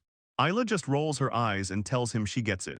Tori and Isla put their backs into it, finally pushing their new food stall into the market area. And as they get settled, a local girl with a braid spots them, looking pretty surprised to see they're running a stall too and saying she's excited to see it. She mentions she's doing the same thing, so Isla asks what she's going to be selling. Turns out she's got a juice stand ready. The girl shows off a huge spread of fresh fruit, explaining she's got barrels of juice ready that she pressed herself this morning, which makes Tori realize she's a pro. She's got a solid plan to just pour it out so customers can grab a cup and keep moving. She turns the question back on them, asking what they're selling since they wouldn't be right next to her if they were selling juice, and then Isla jumps in all proud, telling her they're selling hamburgers and asking if she's ever heard of a thing like that.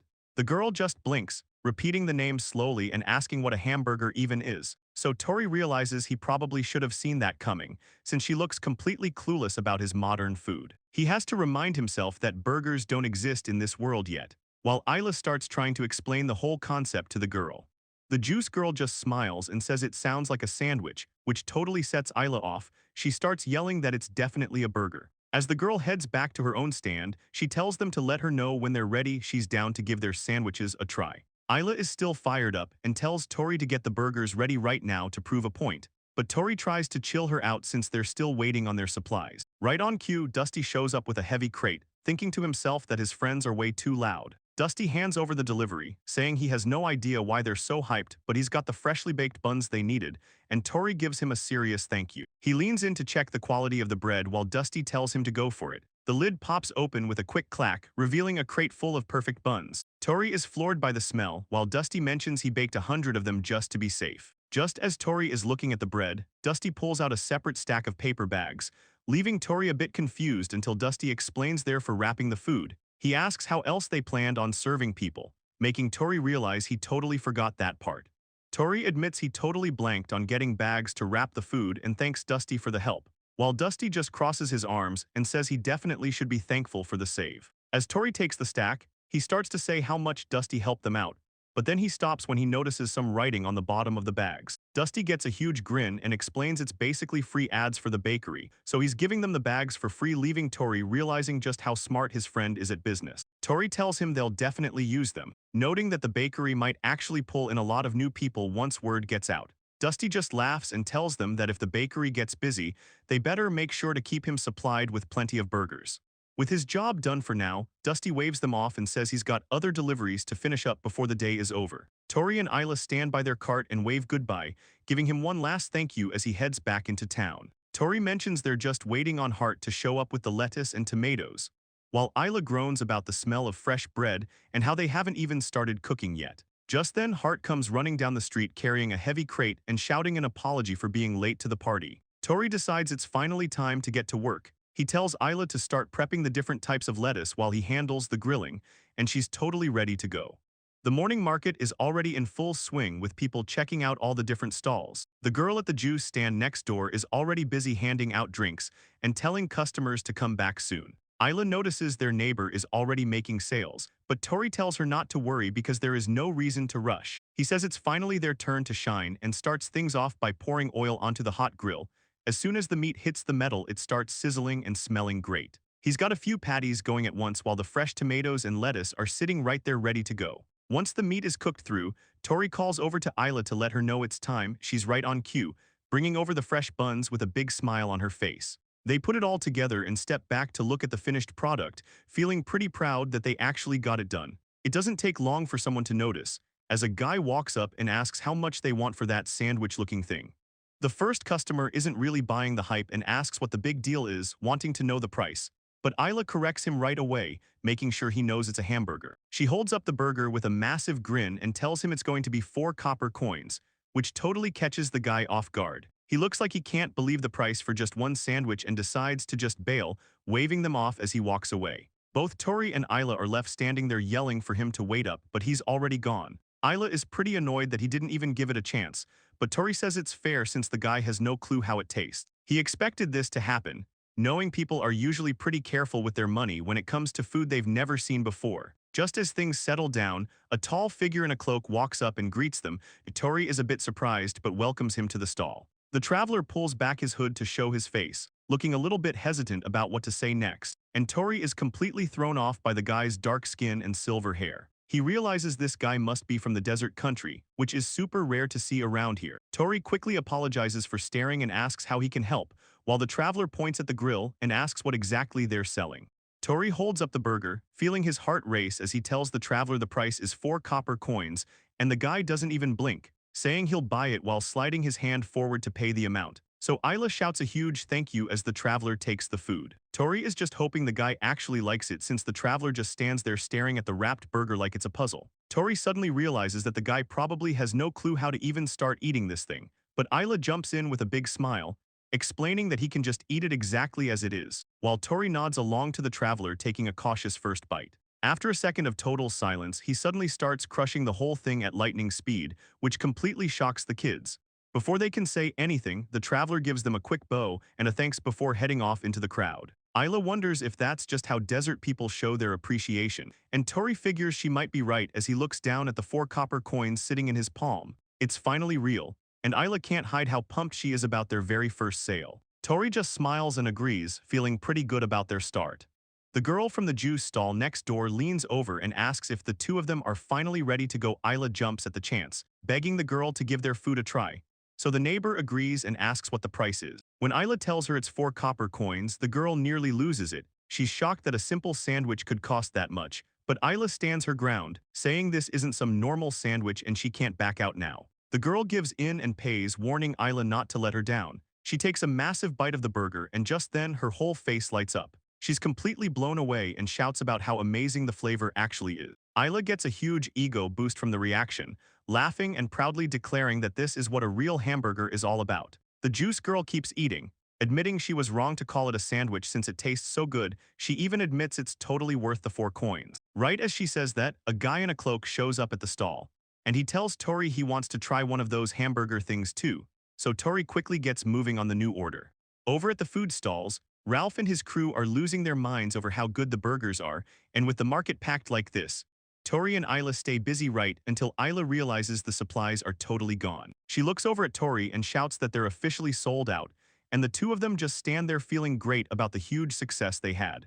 Later that night, things move back to the family tavern where Letty shows up at the table with a tray full of drinks. She's all smiles as she tells everyone she's got 5 fruit juices ready to go, and the whole group from the market is finally sitting down together to relax after the long day. Letty hands a glass to Tori, calling him big bro and making sure he gets his drink. He tells her thanks, but then she starts asking if the market was actually fun. She gets a little quiet and admits she really wanted to try running a stall herself, making Tori realize that having Isla around today probably made Letty feel a bit left behind. She's standing there pouting with her tray, so Tori asks if she wants to come along and help them out next time. She's totally shocked by the offer and the pout disappears instantly. She begs him to teach her the burger recipe, just as Natalia raises a glass and tells everyone it's time for a toast. Natalia tells Tori the stage is all his, but he's caught off guard and asks if they're serious. Everyone yells back that it was his idea, so he's the one who has to lead the way. He finally gives in and raises his glass. He starts a little speech about how they're all here to celebrate the big success of their burger stall, and as he shouts for a toast, the whole group lifts their drinks and cheers together. Isla is still riding the high from the market, laughing about how she can't believe they sold out of everything. She remembers how crazy the lines were all day, but Hart cuts in to brag about his vegetables being the reason people loved the food. He mentions the elves were fans, though he can't forget the one weird guy who wanted extra lettuce with no meat. Dusty isn't having it and says his bread was the real MVP of the day. Someone in the back sounds pretty skeptical about that, and then Carlo jumps into the mix, grinning as he claims the meat is the best part of any burger and that he's the one they should really be thanking. The argument gets heated fast with someone shouting that it's a total insult to suggest it was just the meat, while Tori just watches them, already worried they're going to be fighting about this for the next few hours. Someone else tells them to give it a rest since they've heard it all before, so Ira steps in to settle things. She tells the group they should really be thanking Tori, because without him, none of them would have worked together on this at all. Dusty finally gives in and admits that Tori is definitely the MVP of the whole operation, though Hart totally agrees with that, and Carlo just nods along since there's no arguing with the results.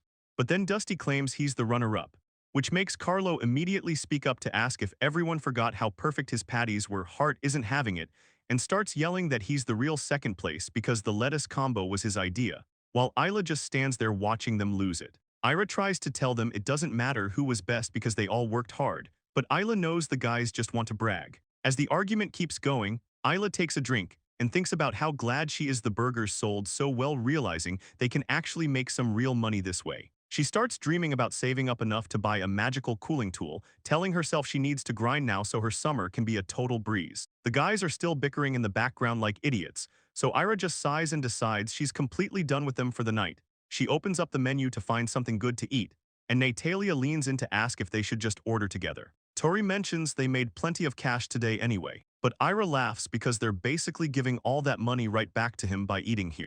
Isla gets all hyped up and suggests they hold the next party at her family's inn, but Ira just shuts her down, telling her she's being just as greedy as the boys. Ralph starts acting dramatic and asks how he's being selfish, then leans his whole weight on Tori while groaning his name. Tori just looks tired and asks the guy what he wants now, which leads to Ralph leaning in close to whisper about those hamburgers.